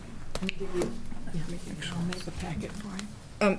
Yeah, the only question would be on TIF would be if we can put that ladder truck. What we can do with. Yeah. Yes. won't you also be coming up with a tip package soon? Don't you have to redo your tip? Yeah, that was We one of the things. don't have to, but the town could decide to, yes. On that different growth area, is what you're talking about here. Does a TIF stay in place forever?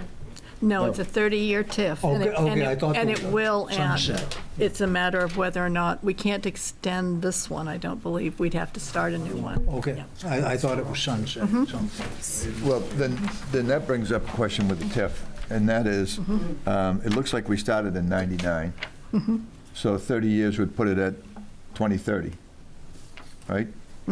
So that means in 5 years, all these funds that we're now taking out of TIF will have to roll over into the operating budget, correct? That's correct. And But so- also, if we don't use the TIF or make another TIF, the money that's currently being captured in TIF will go back into the operating budget as well. Okay, so that is a little, if we don't use it all, and then are the requirements for the TIF getting more difficult, or is it simply a matter of re-evaluating and coming back with the same type of information we did when we asked for the TIF? If we wanted to continue with the same thing we have, then it would just be reproducing. Reapplying? But the TIF wasn't originally made for the pipeline, so we might want to look at slightly different geographic area or a different reason to do it. Yeah. And one of the reasons we changed the TIF so that we could put the broadband in the TIF was to be able to be sure that we use all the money that is captured there, because we can't just, once it ends, if there's money remaining, there are some penalties and some things that we wouldn't necessarily get that money back into undesignated fund. And the reason I'm asking that is we obviously have CIP that's going out 5 years, and it looks like Public Works has a lot of things they're replacing too, and there's always going to be replacement, whether it's ambulances or whatever it is. So the question I have is, if there's, say there's $50,000 left in the 29th year, we can just, as long as it's used there, or just the 10%? Does that have to be, it seems like 10% comes up an awful lot. As long as it fits into the definition of the TIF area, the agreement that we have with the state for this TIF area, and that's very finite. Okay. And would it have to be 10% though, if we had just one big need that we could throw it into, whether it was a plow truck or is it just 10? If it was something with Public Works or the fire department or the town in general, so far it's been 10% Okay. we've been allowed to take All right. out of it. Thank you. But if it's something specific for that area, then we could, or it's something that's specific in the agreement, then it can be paid for, like the broadband. Even though the broadband is all around town, that's been allowed to be fully funded. I'll tell you what's in the back of my mind is by the time we get the comprehensive plan all together and working, there may be sidewalks that go into the main street or whatever, and if there's... Sidewalks up Meadow Road. Right? Yeah, but I'm Because just that saying. would be in the TIF area. The reality is it would be something that we would consider in the next couple of years to plan ahead, that's all. All right, well, that's what I had, thank you. Okay. All right. Any questions about assessing? No, but I like the idea of whoever said to have the assessor at the meeting, so they can answer question on the process and stuff. Okay. Code enforcement.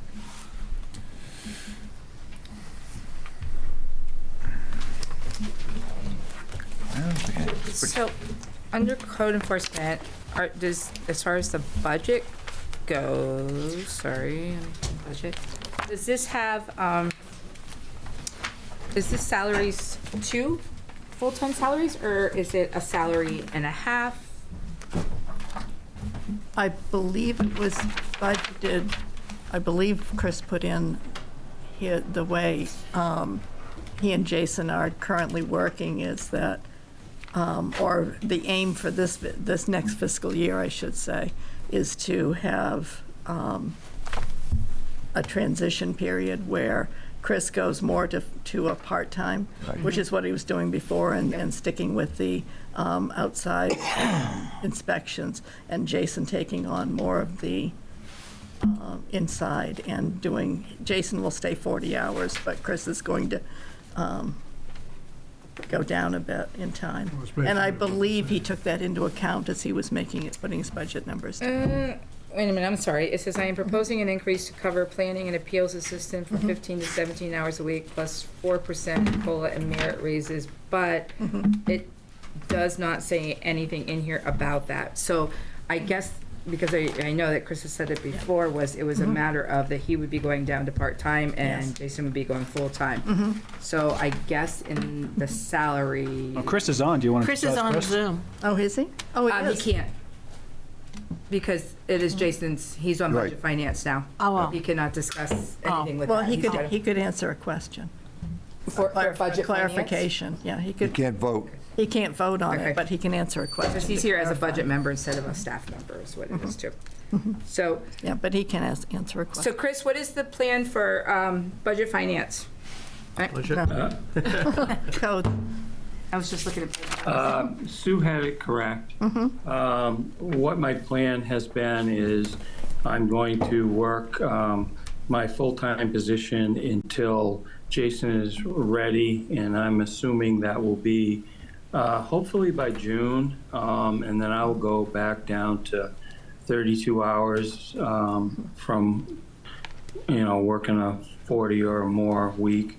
So that reflects in my budget, and we don't see any increase. If anything, we may see a decrease depending on how that all works out. And the increase that I did put in there was just for my planning and zoning board assistant to work a couple extra hours because of the timing of when things are due for public notice, and having her stay the hours that's more reflective of what she actually works. So it was a small increase, but very, very minor. What is considered full-time, what is considered part-time? So, Full-time is considered 32. 34. It's $11,000. Is it 34 hours, Brenda? Is full-time, 32. or 32? 32 hours is full-time? 32 has benefits, yes. It is 32 is full-time. Okay, so if Chris is going down to 32 hours, that's still considered full-time then? That's correct. Yes. So there'll be 2 full-time, so you're not going down to part-time? Correct. Okay, I thought you were going half-time, that was the plan, okay.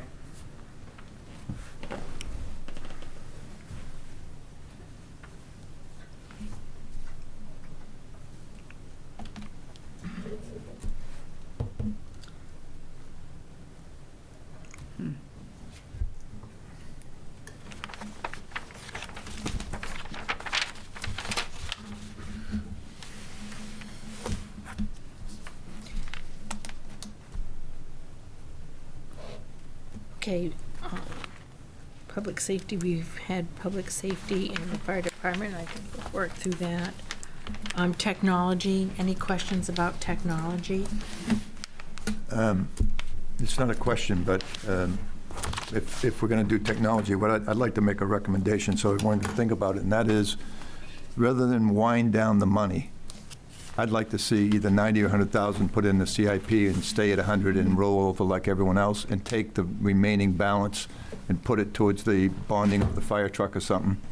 Because I think it's, well, if you take, right now, what we're looking at is the money that's left from the broadband or whatever, so I don't know, I could look it up, but it's I have to go to CIP, but it's, he's going to always have things that come up, and I'd like to, instead of seeing the money run down. Who's And going to actually- always have something come up, I'm sorry. If you look at the capital that he put in, it's, I had it all written down, but it's, For Kevin or for? yeah, for Fire department? Yeah, for Kevin.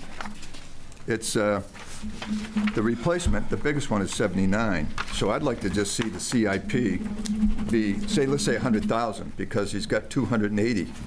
And that 100,000 would stay the same. Instead of winding it down, let's get 100,000 per CIP, the way we just talked about having a bond that relates. And that would free up $180,000 to put towards the bond. And it still wouldn't underfund his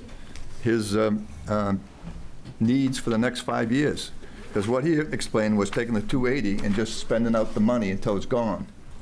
But that's his CIP account, so it's kind of like, I guess, wouldn't that be like defeating like what you guys just planned for like the No, it would other actually increase departments? it. It would actually be better for him, because if we put 100,000, left 100 in the CIP, the first year we'd use 79, say 80, the next year, the 100,000 plus the 20, would give him 120.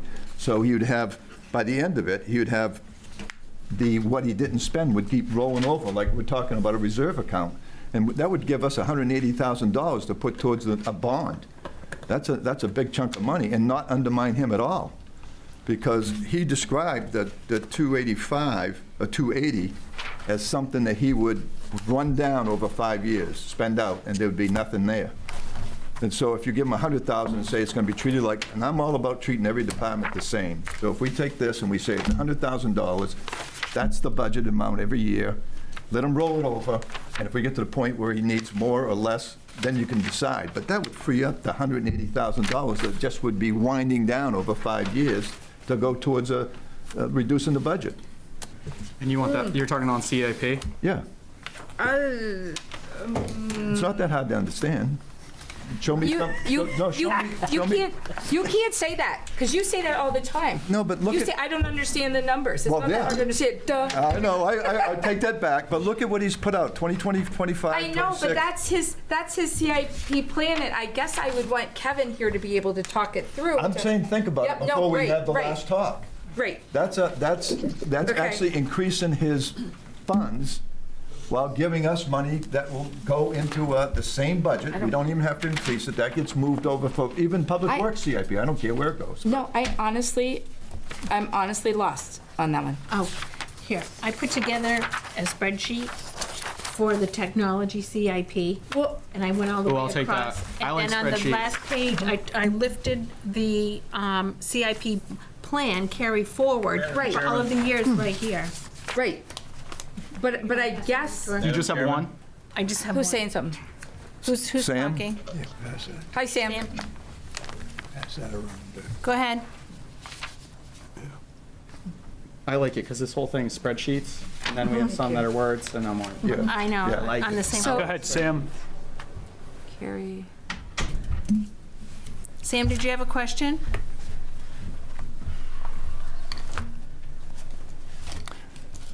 No. I guess not. It just makes this department consistent with what we're doing with plans with the other ones. And it actually, this year, we would be funding 280 into technology and only spending 79 of it. Okay. So if we just looked at it as, give them the 100, let them roll it over in the same fashion that everyone else is, that gives us 180 right there to move into something that's, what we have to have that isn't funded. It's not all of it, but it helps. And next year, when he spends $80,000, that would leave 20, and the next year, he would be funded at 100. That would give him 120, still less than what he'd have, but it would go up every year because the biggest thing in the next 5 years is a 79. And it would give him solid money going forward. yeah, but that raises our budget quite Yeah. a bit. No. This is double, yeah. No, it moves 180 this year over to another use. But it's money that we are carrying like I guess. Like a savings account? Well, like little piggy banks that are all lined up, and maybe I'm just not seeing this the same way, but okay, we're gonna put 100,000 in here for this department, one there, and it does go up. And, now I'm just thinking It out. frees up money that's not going to be spent. But it does, but it doesn't. You have to put more money in anyways to hold it. It's like a holding tank. It's less money. Listen, it's less But not money. every year as you go over. If you look at his 5-year plan, there's nothing in here that's large enough, and if we just use the money to start the bond, it balances out the sheet so that you're not using tying up $280,000 that you're not using.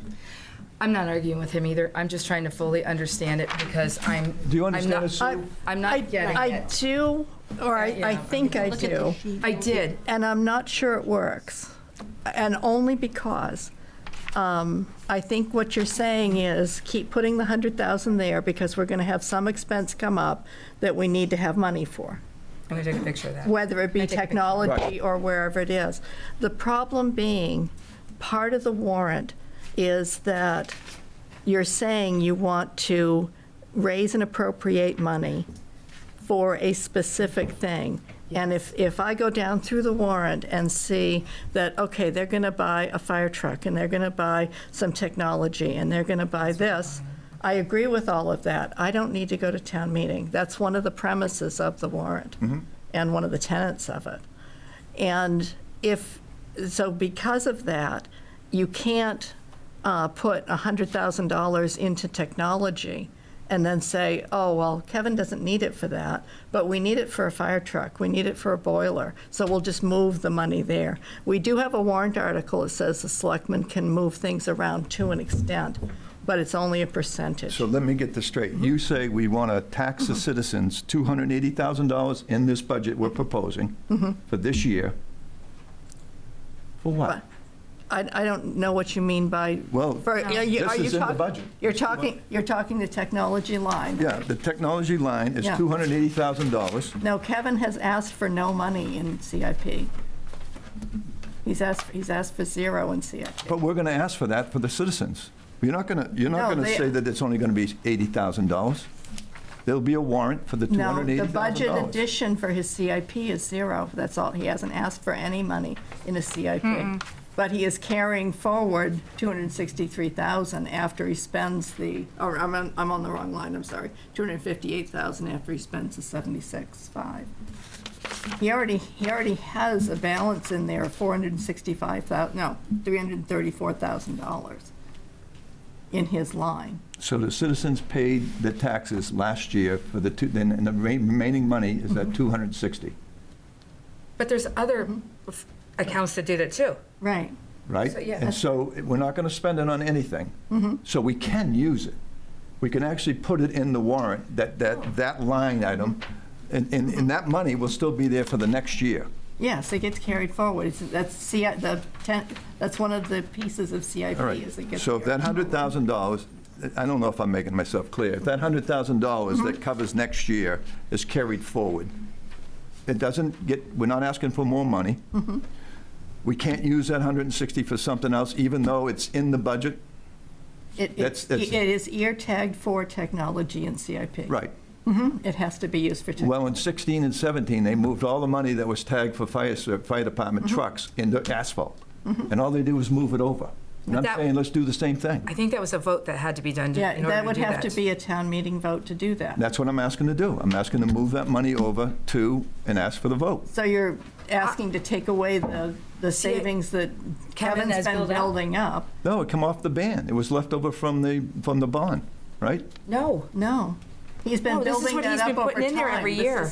These are carry forward accounts, and he's been putting money in every year. I thought when I read it, it came forward from the money that he put up to get the broadband up and running and the accessories. No, there's a whole different thing for the broadband. CIP into that. And then what happens is it's kind of like the same thing, I believe, with this, like the fire department CIP, where they put in $75,000 every year for a specific item. And I guess the other thing too is if something does go big, And we have the rest of the stuff. We have the 75,000. No, I think Dennis is right. Kevin did talk about that when he did his presentation, that he had put a sum of money aside for the broadband, and we ended up not using it. Right. So he didn't need that money anymore. Right. But to me, it's on the technology side of it. I thought they used that to keep the bond lower. No. Because he had been saving that and pushing it through, yeah. That's exactly what we did. Right. Because the bond otherwise would have been over $800,000. And he had already done it, and he procreated those funds basically for that, and then when it came to, he said, well, we can use this to pay it down. We legally asked for it for this particular reason, and now it got voted through, so let's use that money to bring that down. And so if I look at a CIP plan, it's 79 the first year, 50 the second. I just want to run these numbers by you. 30, 52 the next, 54, 55, 57, 59, 61. If you add them all up, it's way beyond what that 252 is. But that's So, wait a minute. So if we put 100,000 in there and we use it as a regular reserve account where it rolls over on a regular basis, it will cover all those expenses. We won't be dealing with it again, which is what I'm saying. And we can take that money that's there and put it towards something right now that can be used to keep up, at least balance out some of the budget, and taxpayers don't have to pay for money that's just sitting there. That's all. I'm just saying the amounts are not much. No, no. $50,000, $60,000. What I suggest then on this one too is that we bring this item back up Yep. with Rolf that knows Yep. more about the finances and Or stuff like that. And Kevin. I just Or want everyone to Kevin, think yeah. about it. Right. Yeah, nope. Okay. That way we can Yep. go on to the next and then, yep, but it's still, don't forget to bring it up. I will. I will. And- Well, no, because in case one of us does. Right. You won't. If I can go, You will forget, then we're screwed. I'm like a little human. I just wanted you to think about the concept. if we're off of that, I'm sorry, I have to back up. Public safety, just want to mention, we talked a lot about traffic calming, and I don't see anything about that in there, and I really think that the citizens of Raymond are really kind of watching about what we're doing with traffic calming. I'm sure if Peter was still here, he would definitely say something. Do we have any kind of idea about, because I know Nathan had some ideas of what costs might be. Do we know where that would land as far as investing in those items? I think I might know, but I mean, Bruce would probably know more. But we had we have a health and safety line item on his budget that was $7,500. That went up to $8,000, and then they pulled out the banquet of $2,300, and it still went up. So it went up like $3,100. So I'm But that wouldn't be That would be public public safety. safety, no. Public It'd works. be public works. Public Works. Yeah. Well, you said public safety. I'm sorry, Nathan, can you speak to that? Or I hadn't, we've got some numbers to go in front of the Board of Selectmen for the speed limit signs. The traffic calming in the roads would be done during pavement work. That would, as I said before, we'd have to get an engineer involved to take a look at some of that. But that would all come out of paving. The speed limit signs, I would assume, will come out of facilities or paving or equipment line. Okay. Thank you. That's what I was asking. I think they were, I wish I had it in front of me.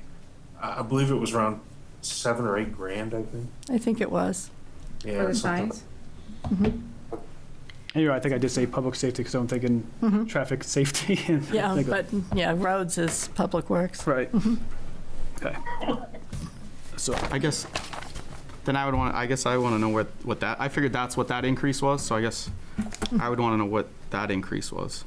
in public safety you're looking at? Yeah, health and safety went from 75 to 8, so it went up 500.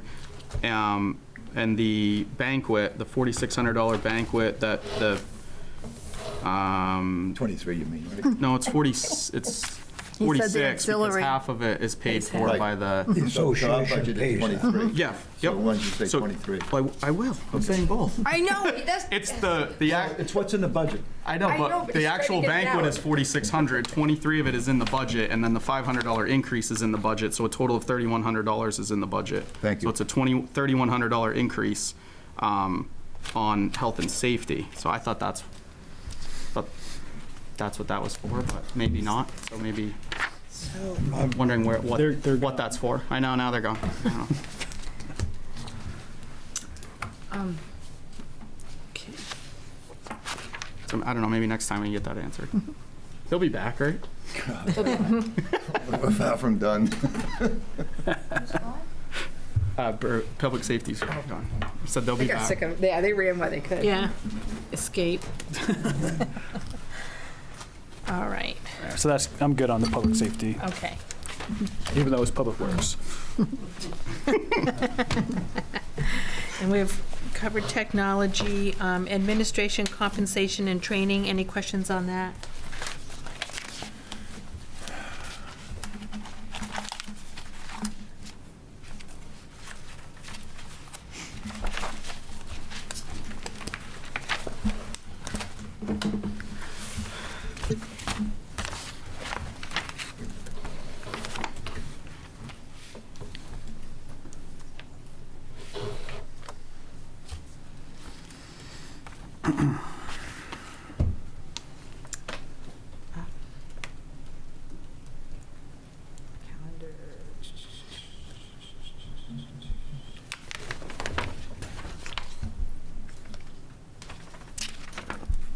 You're talking about health and safety under public safety.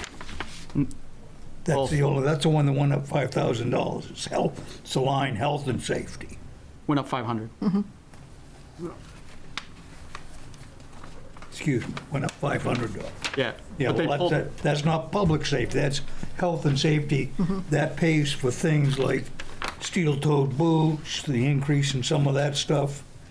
No, that's uniforms. Yeah. Well, yeah, but reach out there and pick and say you gotta put a different mask. There's a good one. So now you go back to COVID masks. They weren't free, and I use that for an example. And I can't voice right exactly what that $500, but there's, No, I know it's 31. That's what I was that's what I was asking. Because the 2,300 was into the health and safety for the party, and the party got pulled out to have new line items. Every it went department into now its has- own line, right? Yeah, so that got pulled out of the 75. Yeah. But then it went up 500. So if it's up 500 and you pull something out of it, that's a $3,100 increase. Well, in some of these departments too, you'll see like equipment, kind of like that bill from RTP, supplies. So it's like what goes into what when you've got multiple ones of what it is. Okay. All right, any questions on? Administration is that increase that goes when you go from this current one at 457 to 724, is that the health insurance that get moved over there? No, that's the 4%. That's 4%? 18,400, No, that's what they got to. 18,649. The 4% increase that every department has. It's almost 200 grand. Yeah, but there's another thing. You mean an admin? Yeah, isn't that what we're looking at? General government administration? Yeah, but there's also a new admin person in there as far as.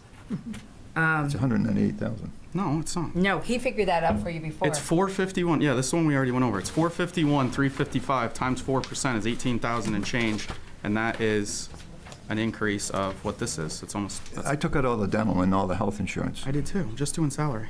Salary 451 increase to 470 is a 4% increase. Oh yeah, I was doing the whole total. I was just looking at the total on the bottom. Oh yeah, no. I was just doing salary. Yeah, I was just looking at the total budget. That's Yeah, we did that one last time because I have that one noted. That's.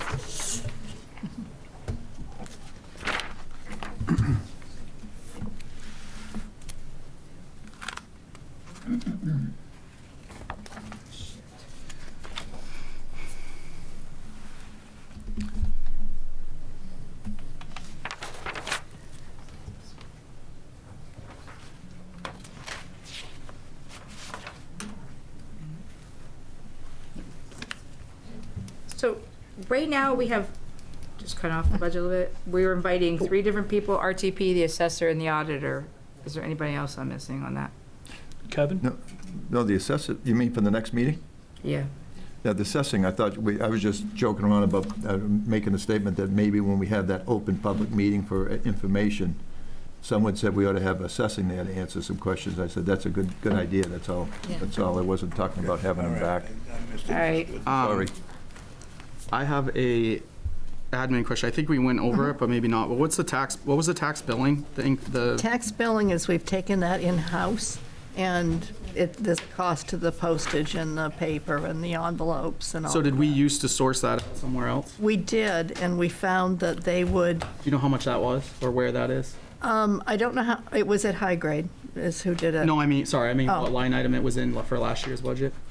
It was in tax billing, but tax billing was under assessing. And we Oh, moved, okay. we moved it to admin. So it's because- zeroed out here because it was in Because it assessing, was and now under it's in here? assessing, yes. Okay. If you look in assessing, you'll see the previous. It's a drop on assessing? Okay. Yeah. Yeah, but what we found with the tax billing when we sent it out was they would send all of the addresses through a CAS-certified software, which would change them based on the post office mailing addresses and whatnot. Okay.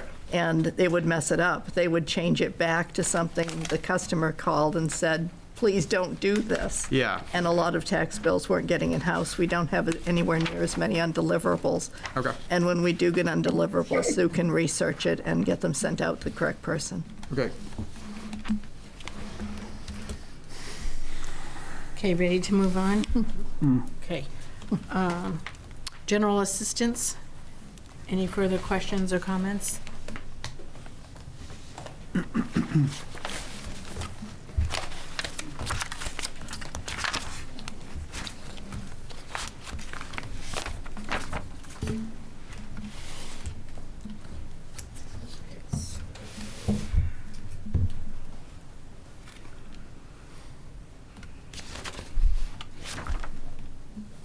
I'm good.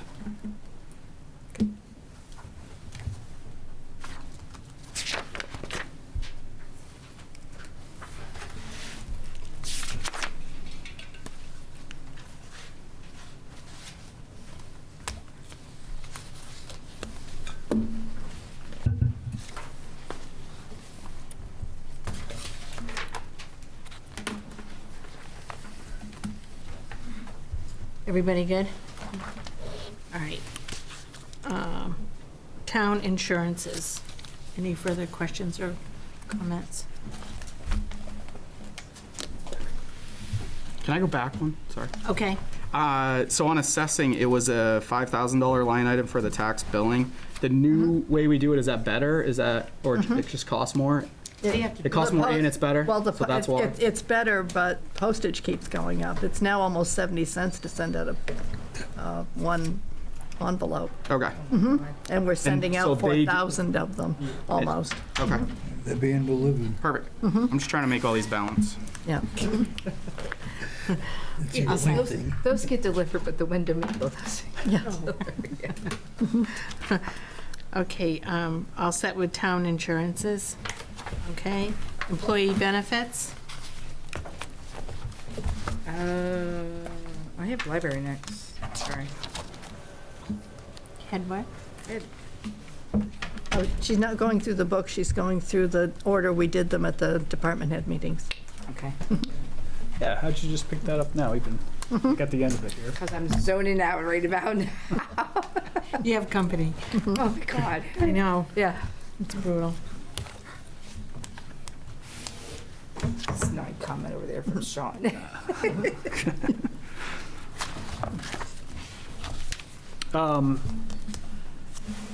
We had a long conversation that first night about putting money into it. We had a warrant, it was like $600,000, I don't remember the amount.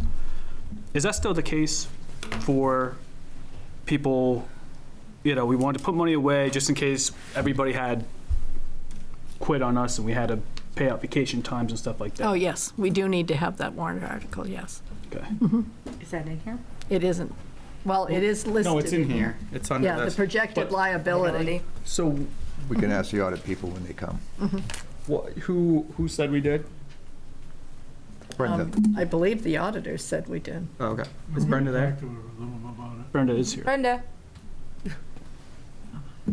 Hello. Brenda, you're up. I think The Brenda's zoning. auditors would be, I was to hear. I know, I'm just wondering if she asked the auditors or she. I believe it came up in the audit, Okay. that we needed to do that. All right, so, would you mind making a note of that? For whatever day the auditors come, we definitely want to talk about that warrant article. it's on my list. Thank you.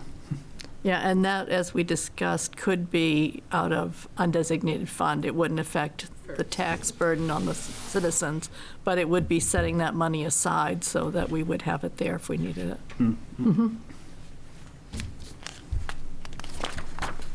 That's all I got. Any other questions or concerns? All set. Then the last one was debt service.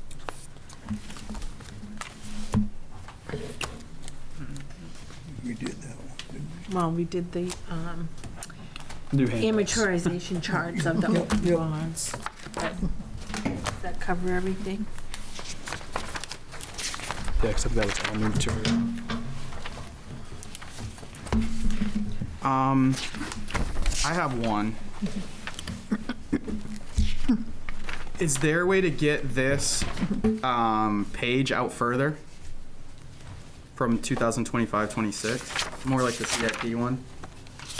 Extend out the Yeah. columns so that Because it would shows. help with the CIP, when we're looking at the CIP and also this, it helps us figure out our overall future budget and how much this stuff is Right. going up. That way you have the, 'Cause both there's a the past lot and of, future. everything's going up, Yeah. and then it's up and up and up by all the departments, and then we also have bond, we can only see to there Yeah, I on some of agree. these bonds that are going out a little, that's not a ton, most of these come off, I guess. but not all of them. Well, at end the questions, you'd see exactly when they ended, so it would be yeah. clear. Right. That's why I asked for the amortization. That's what prompted me to think of that. Great idea.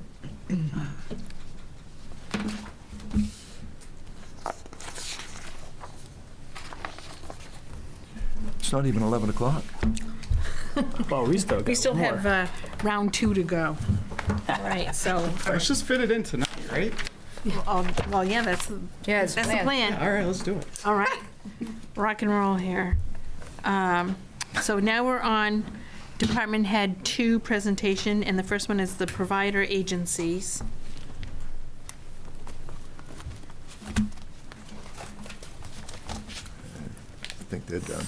So I'd like to ask what everybody's thoughts are and get like Deb and Joe up there too. And what are you guys' thoughts? Driving around, getting a van compared to having them do it. It would be, I'm trying to think what it is. Hold on. 5 by 12. It'd be $5,583, but again, it would depend on their, While you're looking, I can tell you, I think it's a great idea. I just don't think it's going to happen this year with everything we're doing with the budget. I'm kind of leaning towards what you're saying here. Like, I was one of the people who were saying kind of bring this thing back, but that was kind of last year and everything. He's, actually, Teresa's talking about the van to run around, not Oh, us. just the band specifically? literally it's 55, but I also don't want Deb and her husband to be using their car to ride him around all the time. I'm not opposed to getting a van. I'm saying set up a program right now, and start running around like taxi service within Raymond is a large, will be a large ticket item. You just heard what. No, it's only 67 for the year, is what it would be if they went to other places, and they would be the ones doing it, not us doing it. So getting a van is going to be more. With benefits to everything else, you think it's going to be cheaper? What do you mean? I mean, He gave us the price, Right. 67,000. Right, and you're saying we could do it in-house cheaper, but it's still. No, I'm not saying it's cheaper I'm sorry. in-house. Yeah, no, but I also don't want to leave it the way it is with Deb and her husband having to use their vehicle, driving everybody around. Oh, you're just talking about buying the van. I'm sorry. No, No, I'm talking about the RTP service as a possibility. Wow.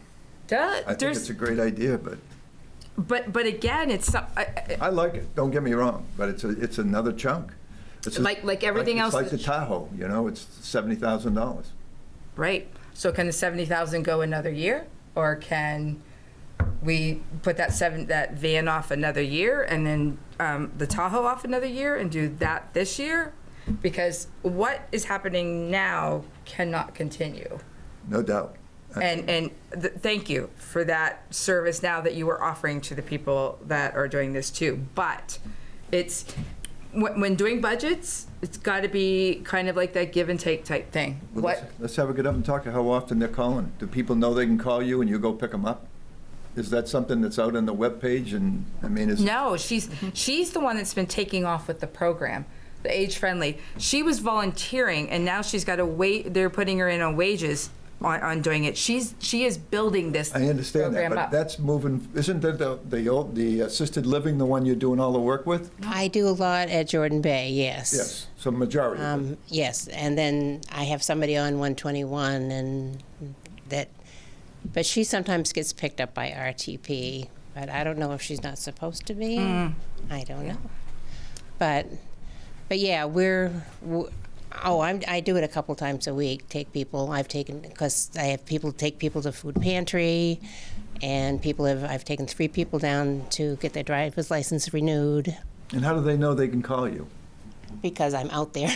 Okay, so people that you know. Yeah, you're giving them I do the bingo at the senior center. We have game time every Wednesday, and I do the all age bingo. You do the and I try to send emails out to you so you know what's happening, to spread the word. I mean, ideally, I would like to get more people. But you wouldn't do taxi service around Raymond for $3,000. I mean, believe me, you'll have a lot of people calling once they know you have a pickup service. Yeah, I've spent about 300 miles so far this year, or January and February, driving. So do you put in the bill for gas or mileage? No, she was volunteering. It's not for it, yeah. budgeted, it's just Yeah. volunteer. No, I'm but- volunteer. I originally started after I stopped subbing, and I wanted to work with seniors, and they weren't doing it anymore because of COVID. So that was my ideal, to go in and help with bingo, or see what I can do with seniors. And so I hear something, I've gone down to the medical closet to get seats for the shower. There was one guy I had to go back and forth with a Vesta to get one of those support bars, to get on his shower. That was long. And then the garden's going to be coming up soon, so we get out and spend a lot of time in the garden. My husband and I did 100 hours last summer. And so, I kind of get word of mouth, and, someone wants. My husband's even been doing taxes for free. So how do they get from the assisted living to the church now for bingo? You pick them up? Oh, we do the bingo at Jordan Bay. Oh, I thought you were doing functions down at the church. We do all age bingo down at the vestry at the church. How do they get there? They don't really go to that. Basically, it's families that go there. Okay. Yeah, but they love their bingo. And we have the fourth graders come, and they some of them write numbers, some of them pull up the balls and call the numbers, and then they rotate around. So they just can't wait to come back and do it. So we're getting them involved, and some of the ones that are doing the bingo at the senior center have come to all age bingo, and they like to doing that. But I know, Frank, you've mentioned a couple times about getting age-friendly, different things going into town at some of the meetings. And it's kind of like, in my mind, I guess, that next step where now we've got everybody involved in it. And Deb went and did this, on her own. I go around, and yesterday we had cribbage at one of the residents' houses, so I went around and picked up 3 people, and then one of the people had been in the hospital a couple weeks ago, so I ran her to Family Dollar for milk. They didn't have milk. Well, a few other things. We ran to Circle K. They didn't have milk. So then we ended up a Good Life and got milk, and then took her home.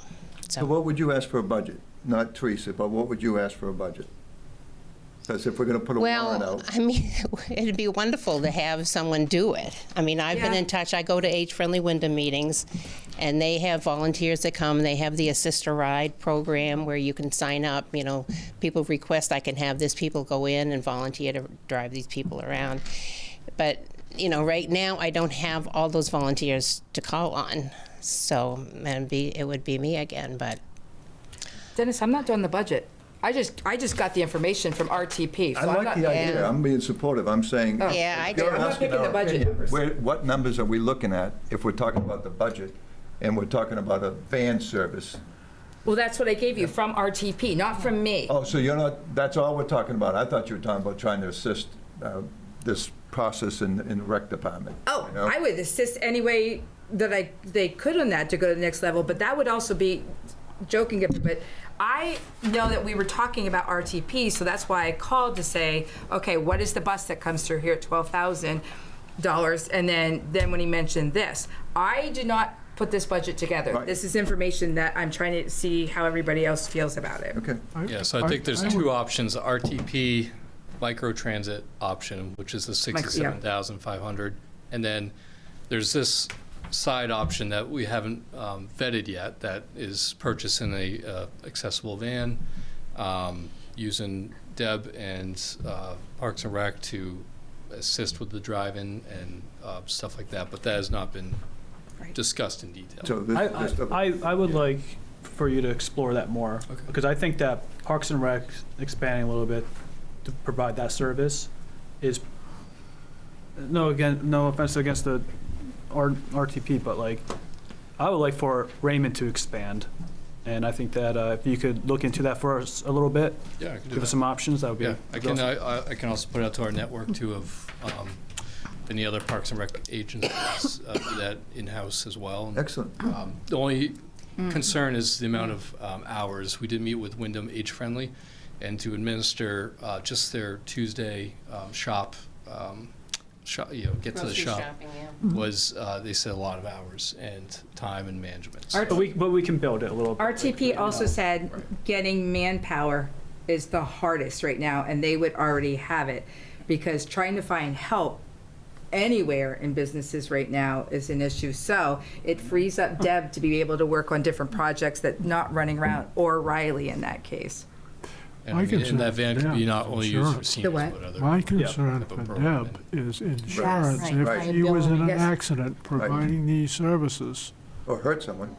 Yeah. is she covered? I Well- mean, I would not like to see her No. run into some really serious difficulty with insurances and. Right. But we would, Right. that would be the Well, goal. Well, one of the things Rolf said too is we can try it, and then we find out it's not working, not paying out, then we can cancel that service. Do you know what I mean? And go with Plan B or whatever. But that is a concern. Not that you're a bad driver or anything like that. No. It's literally, it's scary. It's the other person. Yeah, my thing would be less about it paying out in the sense of us making any kind of income and just really supporting our community, you know. What? No, I'm sorry. I don't. I mean, as far as getting somebody in town to drive, you mean like with? You that? said paying out as I mean, collecting revenues. right, exactly. service. Like my thing is, I don't know if you were talking about, you said paying out, do you mean revenue?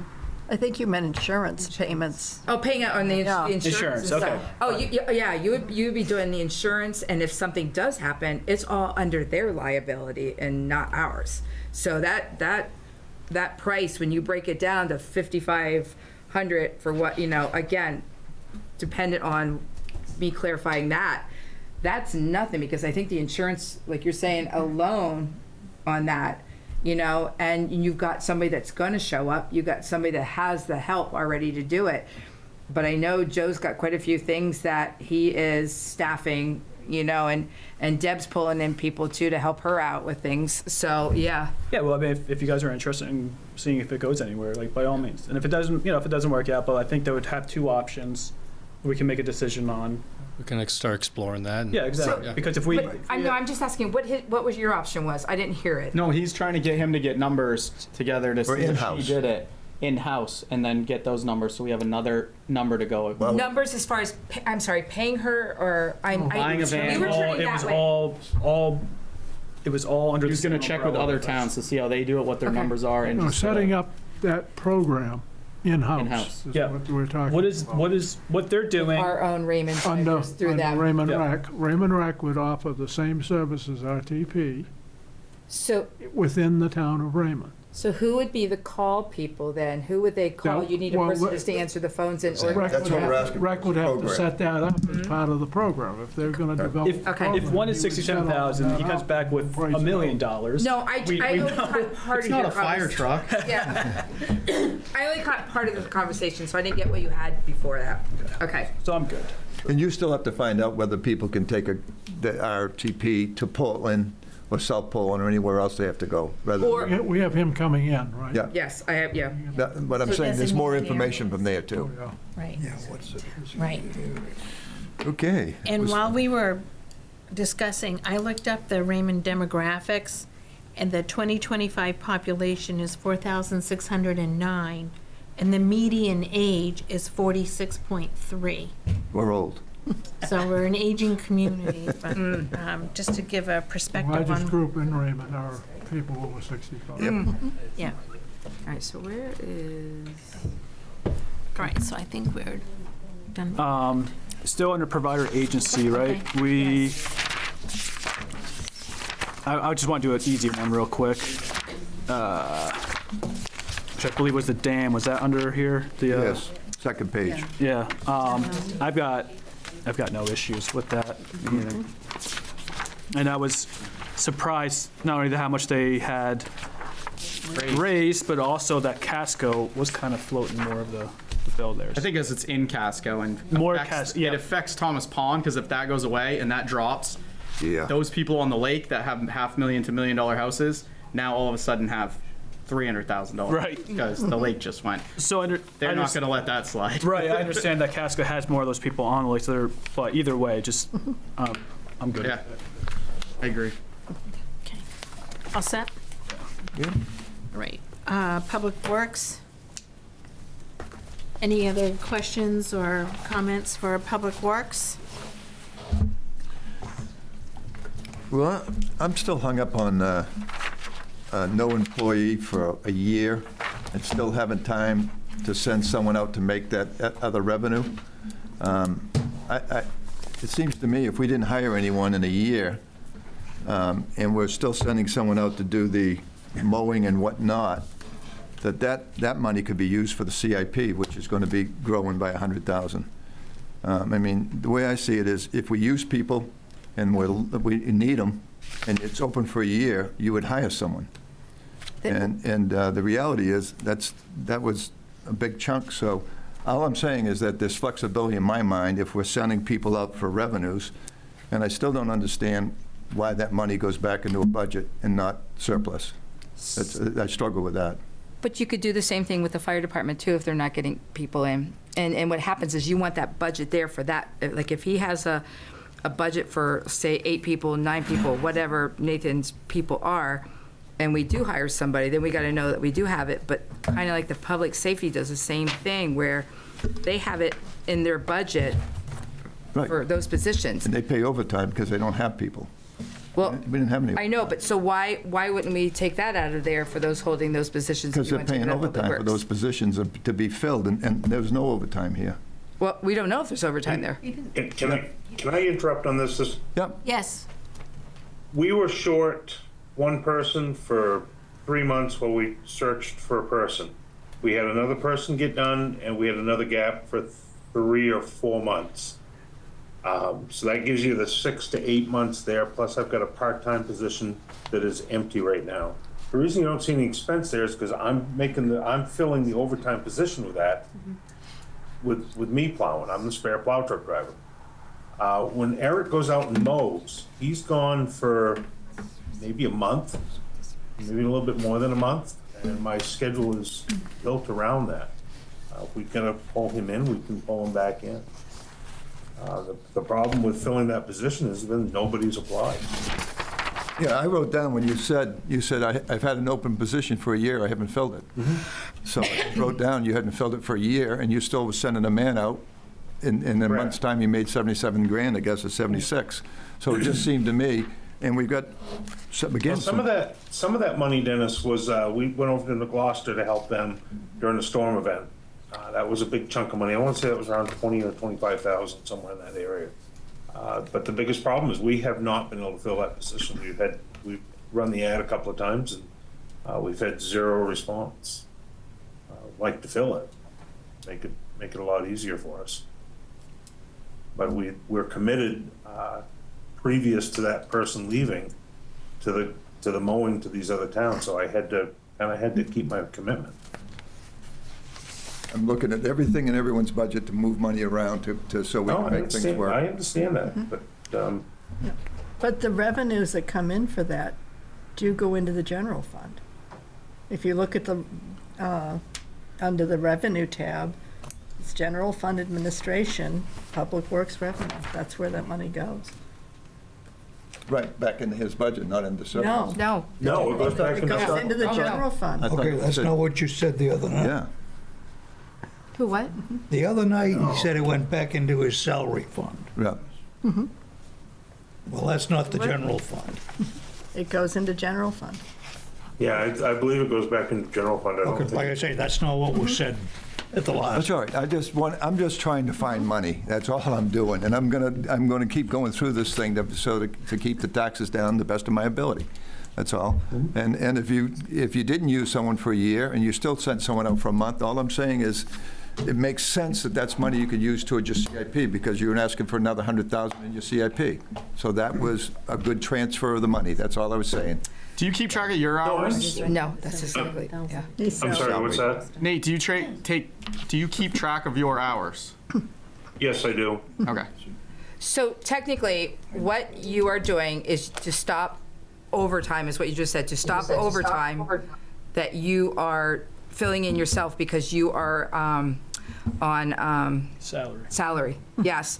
So, and in that case, Bruce is not doing that fill-in, that you're getting other people. That's the difference, where he's filling in so they don't have overtime in Public Works. I think that's what you just said, and Bruce is using people to do it. Yeah, he uses overtime, but he also fills in, and so did Kathy, and so did they come out at night. It's part of his salary. Well, Yeah, okay. I know, so- same thing yeah. as Nathan. So, I'm not, this isn't a criticism. no, I'm not. I'm just trying to explain it. That's I don't understand, I understand that, Dennis, but my concern is losing that position. We've just not been able to fill that position. And the reason we sent mowing out was that was previously committed to those towns before I lost that position.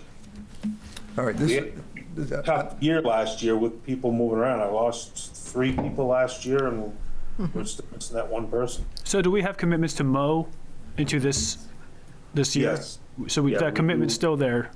Correct. I was in hopes to fill that position, but obviously we have not. And we went through the winter the way we were because I didn't really want to start somebody in the middle of the winter. And it turned out to not be great because, like I said, I'm the spare plow truck driver, and we had, the flu went through the Public Works garage, so there was quite a bit of jumping around to get plow routes done. And that's that.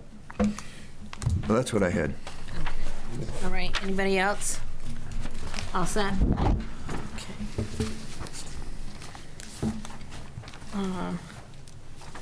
Under the Public Works, we had solid waste, cemeteries, and town buildings. Nathan, would you like to address those? Or does anybody have any questions or comments for those?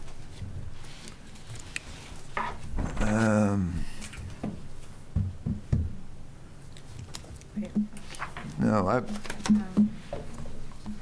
think the town building's straightforward until you get to the CIP. Under facilities. The town buildings are just heat, electric, cleaning lady, or person, I'm sorry, and minor repairs, furnace cleaning and whatnot. Nathan, I think I am on the, nope, sorry. Wrong one. Never mind.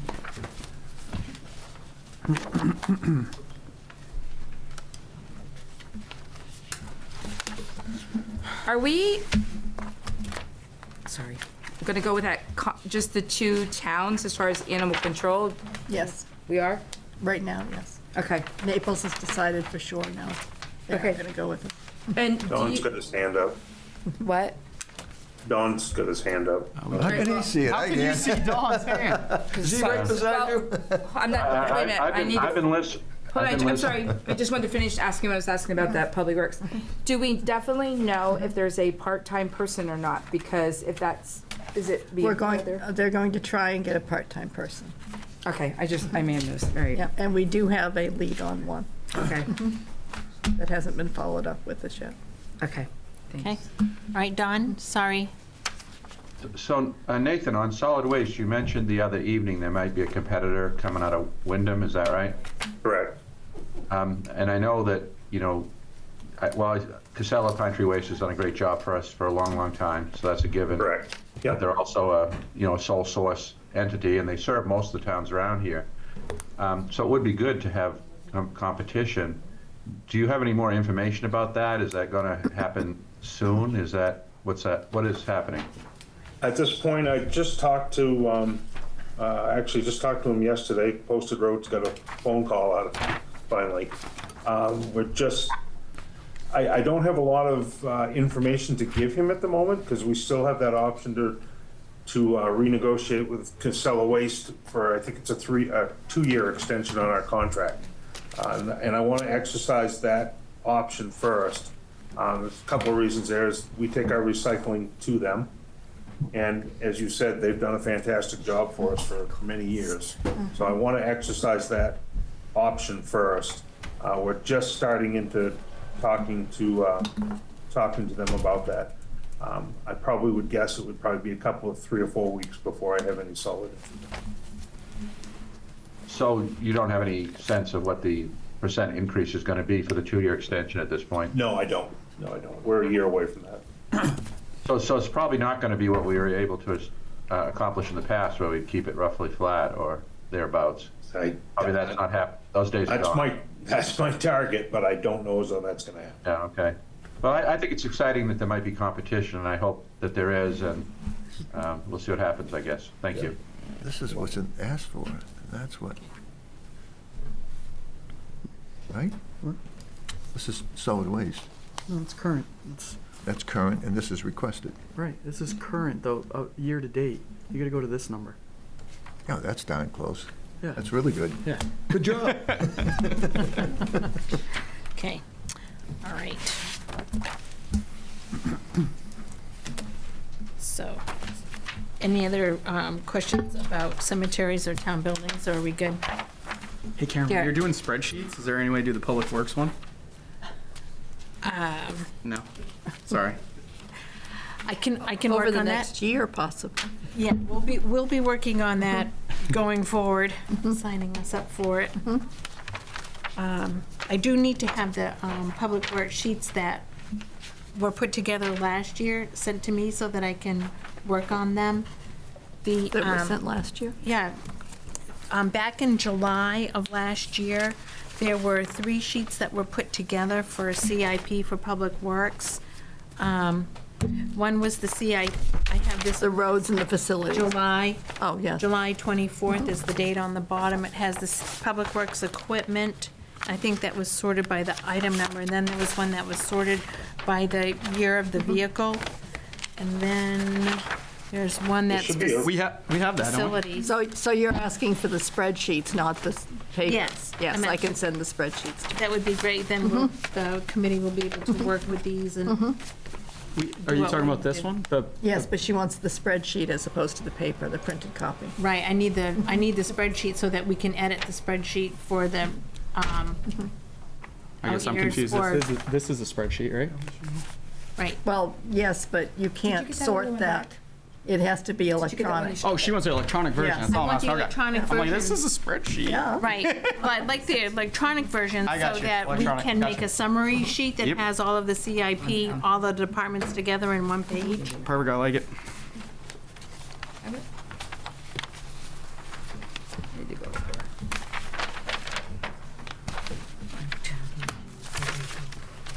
Okay, I lost my page.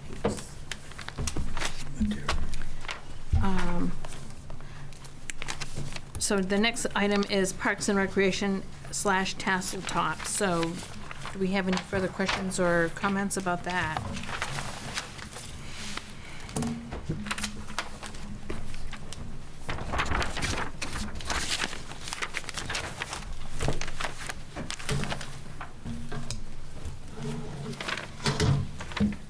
I don't have a question so much about that, but becoming interim town manager, how does that kind of affect your? Yeah, we're in a time crunch there because once we hit, I'd say mid-May, we go Busy season. very busy. So yeah, right now be still doing both duties. Riley, our assistant parks director, will be kind of taking on a little bit more responsibilities and stuff like that. So that's our transition plan right now.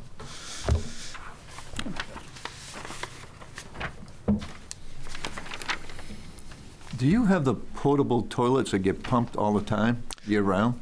We do now, but they are gone. So this new facility is going to be permanent bathrooms, septic. Okay. So that will save us $15,000 a year. Right. Right there. Well, we're not getting rid of all of them, just the ones at Tasseltop. Just the portable luxury. Oh, the luxury ones, yeah. Trailers, yes. Yeah. Not the porta potties at the parks. We'll keep those. And those are still year-round, the portable potties? I mean... The ones that were at Tasseltop? Yeah. And even, no, I mean, Tasseltop was not. the warrant, we just signed a warrant just 2 weeks ago for another pumping. Is that down here at the bottom of 85? Because they have porta potties down there, don't they? Oh, so porta sorry. potties. Yeah. Yeah, you got porta potties at Tasseltop, the Veterans Park, I'm sorry, Mill Street Park. Yeah. Not year-round ones. You probably have them at Tasseltop because they're working there. They're Once working they're not there. working there, they're not going to be there. But the other ones are there now. Yeah. So yeah, we They have contractors there, so they have to have a. Yeah. But once they're gone, they'll be able to use or nobody will. Well, that's what I was asking, whether it's a Sorry, I year-round, thought you were talking there's a about the reason. luxury ones that we have down there. So yeah, different porta potties Yeah, I usually keep them around for about 8 months, 9 months. And I also saw in the warrants that you paid in at Cocatosi for some campers, and I know you've got campers down at Tassel Top. What was that all about? They're living in the campus, the people that work there? No, that's for our operations manager and our ground facility person. We're supposed to have a site for them at Tasseltop Park, but that garage project got delayed, so we paid for Cocatosi Camp for them to stay until their site was ready. So they moved about, I think, end of July, once that new garage was built. So now they have their own site there, so they can stay there 24 hours a day, keep watch of everyone coming in, and make sure that the property's not being... I like someone there. I'm just trying to figure out the housing and stuff. And so they're there 24 hours through the season, May through October? Yep. So they'll do the cleanup in April, and they'll get the park ready for mid-May, May, and then they'll do all the cleanup. And we still have rentals from I think it's first one's end of May to beginning of October. So we have 23 weeks of the cabin being rented. So they're on site there in case of any emergencies. When they weren't there, it was me. So get random calls at night, to fuse box flown. I'm all for it. I'm just trying to figure out the cabin. Look like the cabin prices went down a little bit. And are they using the cabin when they're not rented, or are they just in the campers? Not really, because they have everything built into their camper. Okay. So we're not losing revenues for their house. No. So yeah, they would. I mean, worst case scenario, if they need to use the cabin when it was April or October not rented, they could use it. But yeah, their camper is more than enough for those 2 seasons. And it's the cottage still the same as when we rented it, which is the main cottage, which is kitchen, dining room, and then 3 bunks? And 2 bunks, yes. Yeah, 2 bunks of the side cottages. So yeah, the main cottage, which Barry's done a lot of repairs and different finishes. They've really updated it. And then the 2 sleeping quarters. 1 quarter is fine, and the other quarter probably is going to need to be changed out, if not next year, the year after. So. You mean remodeled or torn down, redone? Probably torn down, rebuilt. Did they ever tie in the bathrooms between all the cabins so they weren't running out in the rain to the... Yeah, the only one is the main cabin. So that's the only one that has the internal bathroom. So the other 2 sleeper quarters are still running out into the rain for the bathroom trips. Okay. Yeah. All right, I was just trying to figure out the revenues there. It looked like it went down. That's just on rental. So yeah, we had a couple people that didn't re-up a week, couldn't fill a week. So that's why it was like that. And now this year we have it all booked. All right, and how much is it? Yeah, $1,500. Where is a it week. though? Isn't it supposed? It's in. Yeah, it's in revenue, right? We looked at it last time, and now I can't. Yeah, where what? It's 5103 cabin rental. So 15. What's that? What section? That would be under P&R Tasseltop. Oh, cabin. Oh, it's on the same one. I went back to revenues. Yeah, and one of the problems with these actuals is it cuts our season almost in half. So you're looking at the year prior season to the. So you're looking at almost a year. So there's a lot of different things that can happen in a fiscal year rather than keeping track of it during a calendar year. And if someone books it and cancels it, they just lose the deposit? Yeah, if it's within, I believe, 3 or 4 weeks of the rental. So we've had a cancellation and put it back out 3 weeks, and we've booked it. So, what was the reason for the decrease when it was used to be at like 35 grand? You were saying, then down to 20, and now it's back up to 25. Was that just a past past COVID thing? That's what that might have been. Yeah, I don't know, because that's.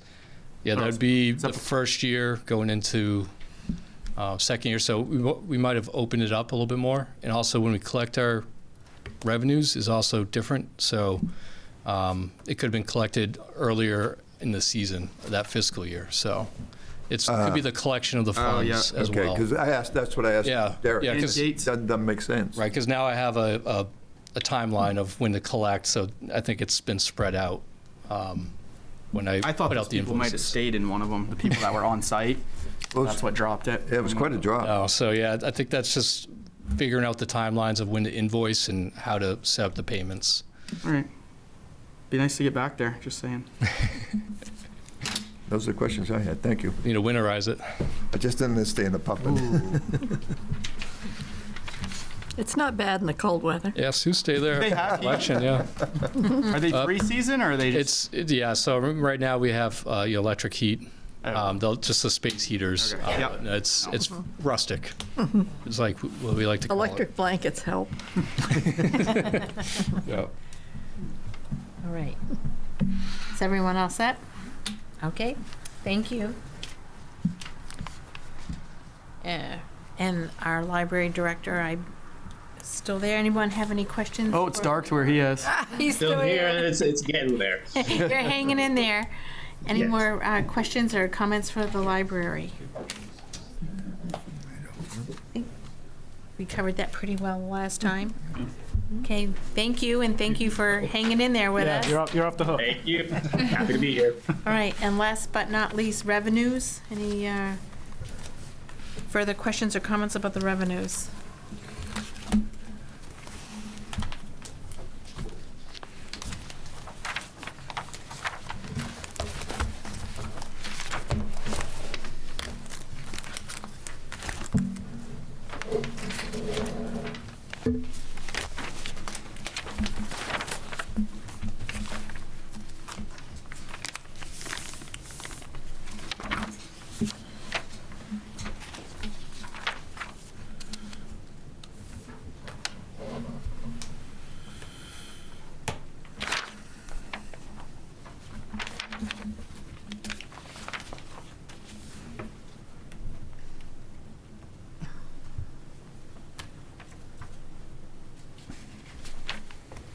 Were these numbers being updated? Because I think that I had something about, I don't know if it was on the CEO fee. Yeah, That it it went said down. 210 and it went down to 200. Oh, yes, I have it circled, but I haven't reprinted. Okay, all right. Mhm. Thank you.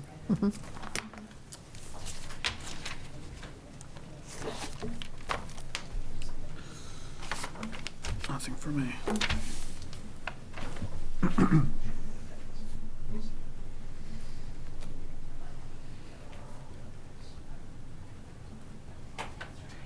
Okay. All right.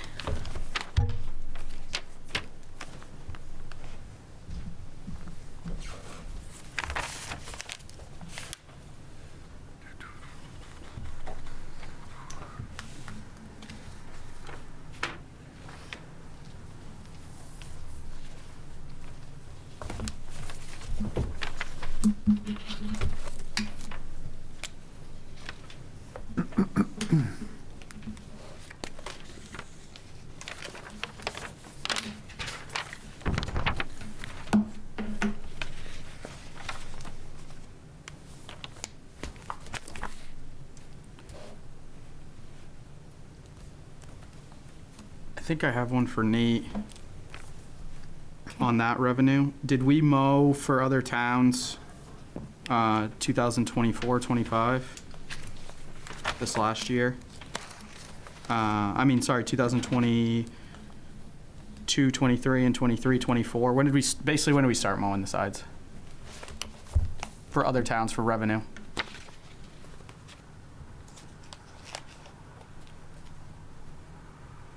I think he's muted. Yeah. Sorry about that. That's all right. I think it was 2018 or 19. It was the year we bought the mower. We bought it to do our town and that. Okay. I'd have to go back and look for you. There was one year there we didn't do much, and I'm thinking it was, would have been 22, 23. I Yeah, don't think we 22, did much. 23 had a pretty big drop. And 23, 24, I believe as well.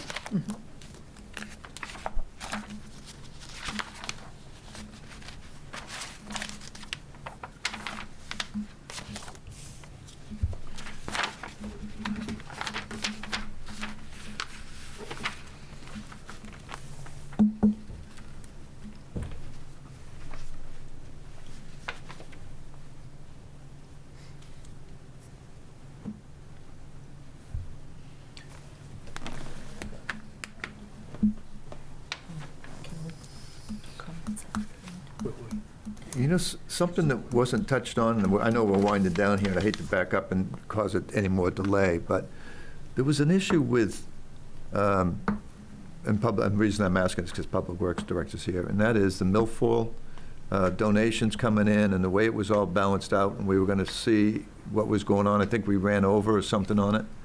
And there was no discussion in this budget process, but last year there was on, and I'm asking you, Nate, if the donations didn't come in, or what it cost us to get the job done when we took it over.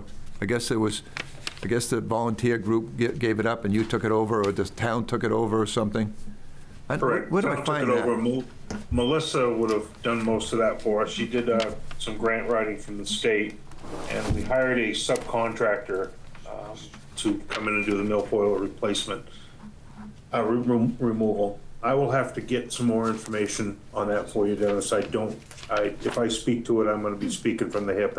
No, I guess I'm looking for where we even put it in, because I didn't see it when I went through. It's in the TIF, and I was looking Yeah, I was going to say, I thought it was in the TIF. Yeah, Okay. and I was looking to see, I thought Melissa had done a write-up for us for the TIF. Yeah, well, there was an issue about, we got involved with it, and I guess it cost more. That's why I was asking. I thought it cost more than what we expected, and there was no conversation this The time area around. expanded too. Yeah, Okay. the area expanded. Greatly expanded. Okay. I knew there was something, and there's been no conversation, and I was looking for it, so it's a TIF. That helps me. Yeah, it's in the TIF. I can get some information on that, Dennis, and get it sent out to you. I'll try to get it out this week. Thank you. I have notes from last year. I just went through them. All right, is everyone all set with the revenues? Yeah. Derek, are you still looking it over, or do you have a question? Just more highlighting. You brought a different. Dennis, there is information, for whatever reason, I must have printed it off with other things. It's the last page under Public Works.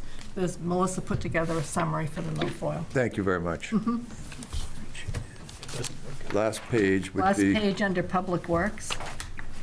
And I should have put that under TIF. I apologize for that. No, I just would like the information. Thank you. Yeah. Well, obviously I didn't look through that enough.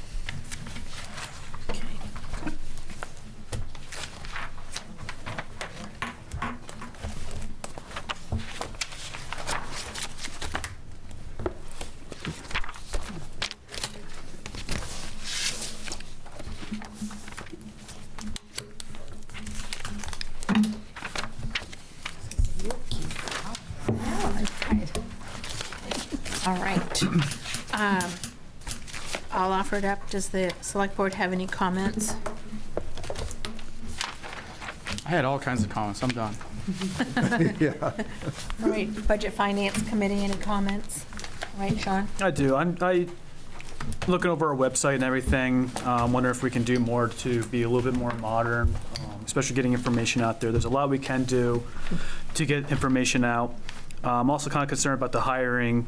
Wonder what websites we're looking to hire on as far as town employees and staff and that kind of thing. I really, comments were made about the newspaper at the end of your committee's meeting, but I think it's fine, but explore all avenues.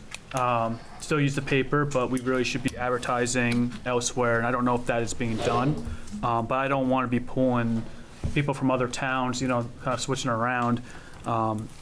We really need to find some fresh people as far as filling these positions. So like with Nate's open position, and then whatever open positions we have at the town. I just want to encourage the town to kind of get a little bit more modern with how we're finding people. And everybody's going to say, well, we're down people. Every town's going to say that. My experience before I do what I do now, I was a store manager for 10 years, and we always use the excuse, we go to the other store in the mall, and we can't find people, but we really should be different in our hiring approach. And I don't know what our hiring approach looks like, but I would really encourage the town to maybe get a new website, update the website, get it a little bit more modern, and start attracting people to these open positions. Sean, we did Indeed, we did the local paper, and I don't think we did MMA. We did hire, unfortunately, we did hire one of the new people on my crew was from a neighboring town. Anything I could do to help out, just, you know, Yeah. I know it's tough because I did hiring for all those years. In one store, I had 80 people working for me at a time, and trying to fill those positions was a nightmare. So just want to be able to help out. And Indeed doesn't do it free anymore. Yeah. They've changed it, so it's all paid for. And maybe a head, It's good. I don't know if a headhunter, I don't know if we're still using those, but like, you know, somebody to kind of We've help. actually hired one, We've had a headhunter? yes. Well, AHR, HR. yes. And she's going to help us with our hiring. Okay, Don? Thank you, Chair Lockwood. I would recommend that we proceed as quickly as possible, as I spoke earlier about, towards a new town manager, and that we, you know, I guess, try to stem the tide of exits, but, you know, I think that a serious look has to be given to what's causing this, and, you know, I hope we can get somebody on board soon and address that, and maybe get whatever is causing this to be, you know, ameliorated or fixed, I guess. But I'm with Dennis. I want to see this town be a top shelf town. There's no reason why we can't be that, and there's no reason why we can't attract and retain quality employees. You know, we had very little turnover for a long, long time. The history of the town, as far as I know, until just recently. And so I want to go back there, and I want the employees to have a high level of morale and to enjoy working for the town. And I think if we have that, it's good for the employees, it's good for the elected and appointed officials, and it's good for the citizens of Raymond. And you know, we're not a huge town, and there was always a kind of a family atmosphere, a esprit de corps amongst the employees. I see that gone now, and I really lament that. And so maybe if it takes, you know, some time and some study and an effort, it would be worth it. So I would not rush into just hiring anybody you can find to fill these positions. Let's do it with some due diligence and deliberate action, and try to bring us back to where we ought to be as a town, in my opinion. Thank you. Thank you, Don. I hate to Dennis? go back, but for me, if it's any, you did all these printouts and did a very good job when we got them today for the salaries and everything, Sue.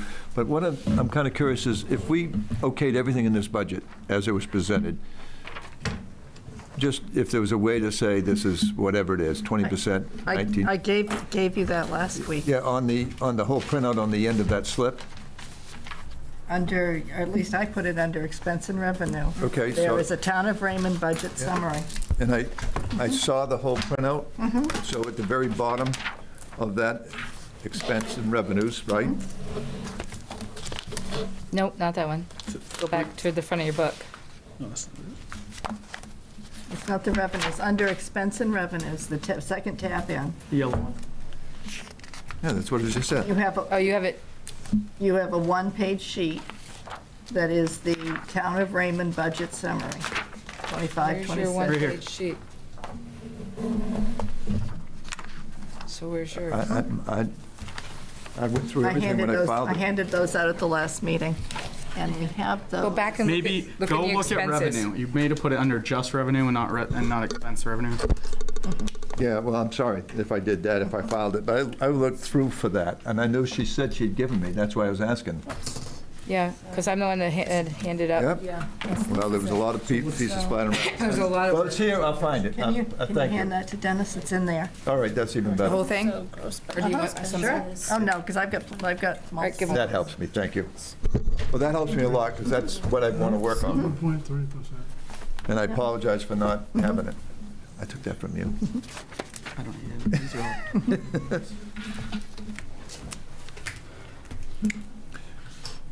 Then we can be done. Right there.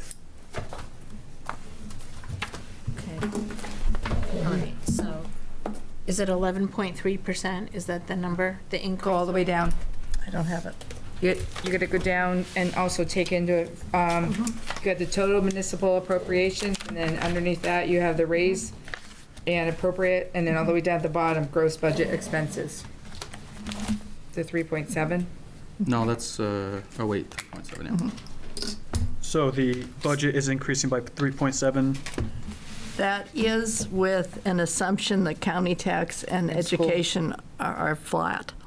And that was something by Kurt's recommendation, so that when you're looking across from year to year, that's not swaying it. You'll see what the budget that we have control over is doing. I'm sorry, I know this one, but I was talking about with the CIP and those things are all in that? CIP's in here, yeah. Yeah. That's Number pretty 90. decent if we've got all those, just me saying this, with all the, and the ladders in there too.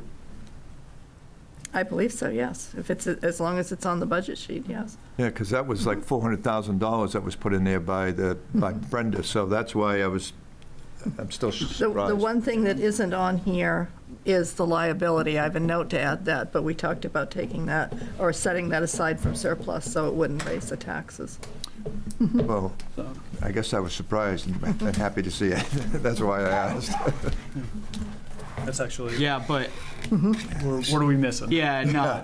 That's what I It's said. in there, but it got pulled out of every department and it's not in the actual increase, right? But that's What are you talking about? the, Insurances. the insurances, health insurance, all that. No, by the liability, I mean just the portion of 600. benefits Yeah. that if everybody left at once, you'd have to pay. Oh, the 600 one, The okay. 600,000. So this has all, And this has all of the employee benefits Okay. reflected in it. okay, perfect.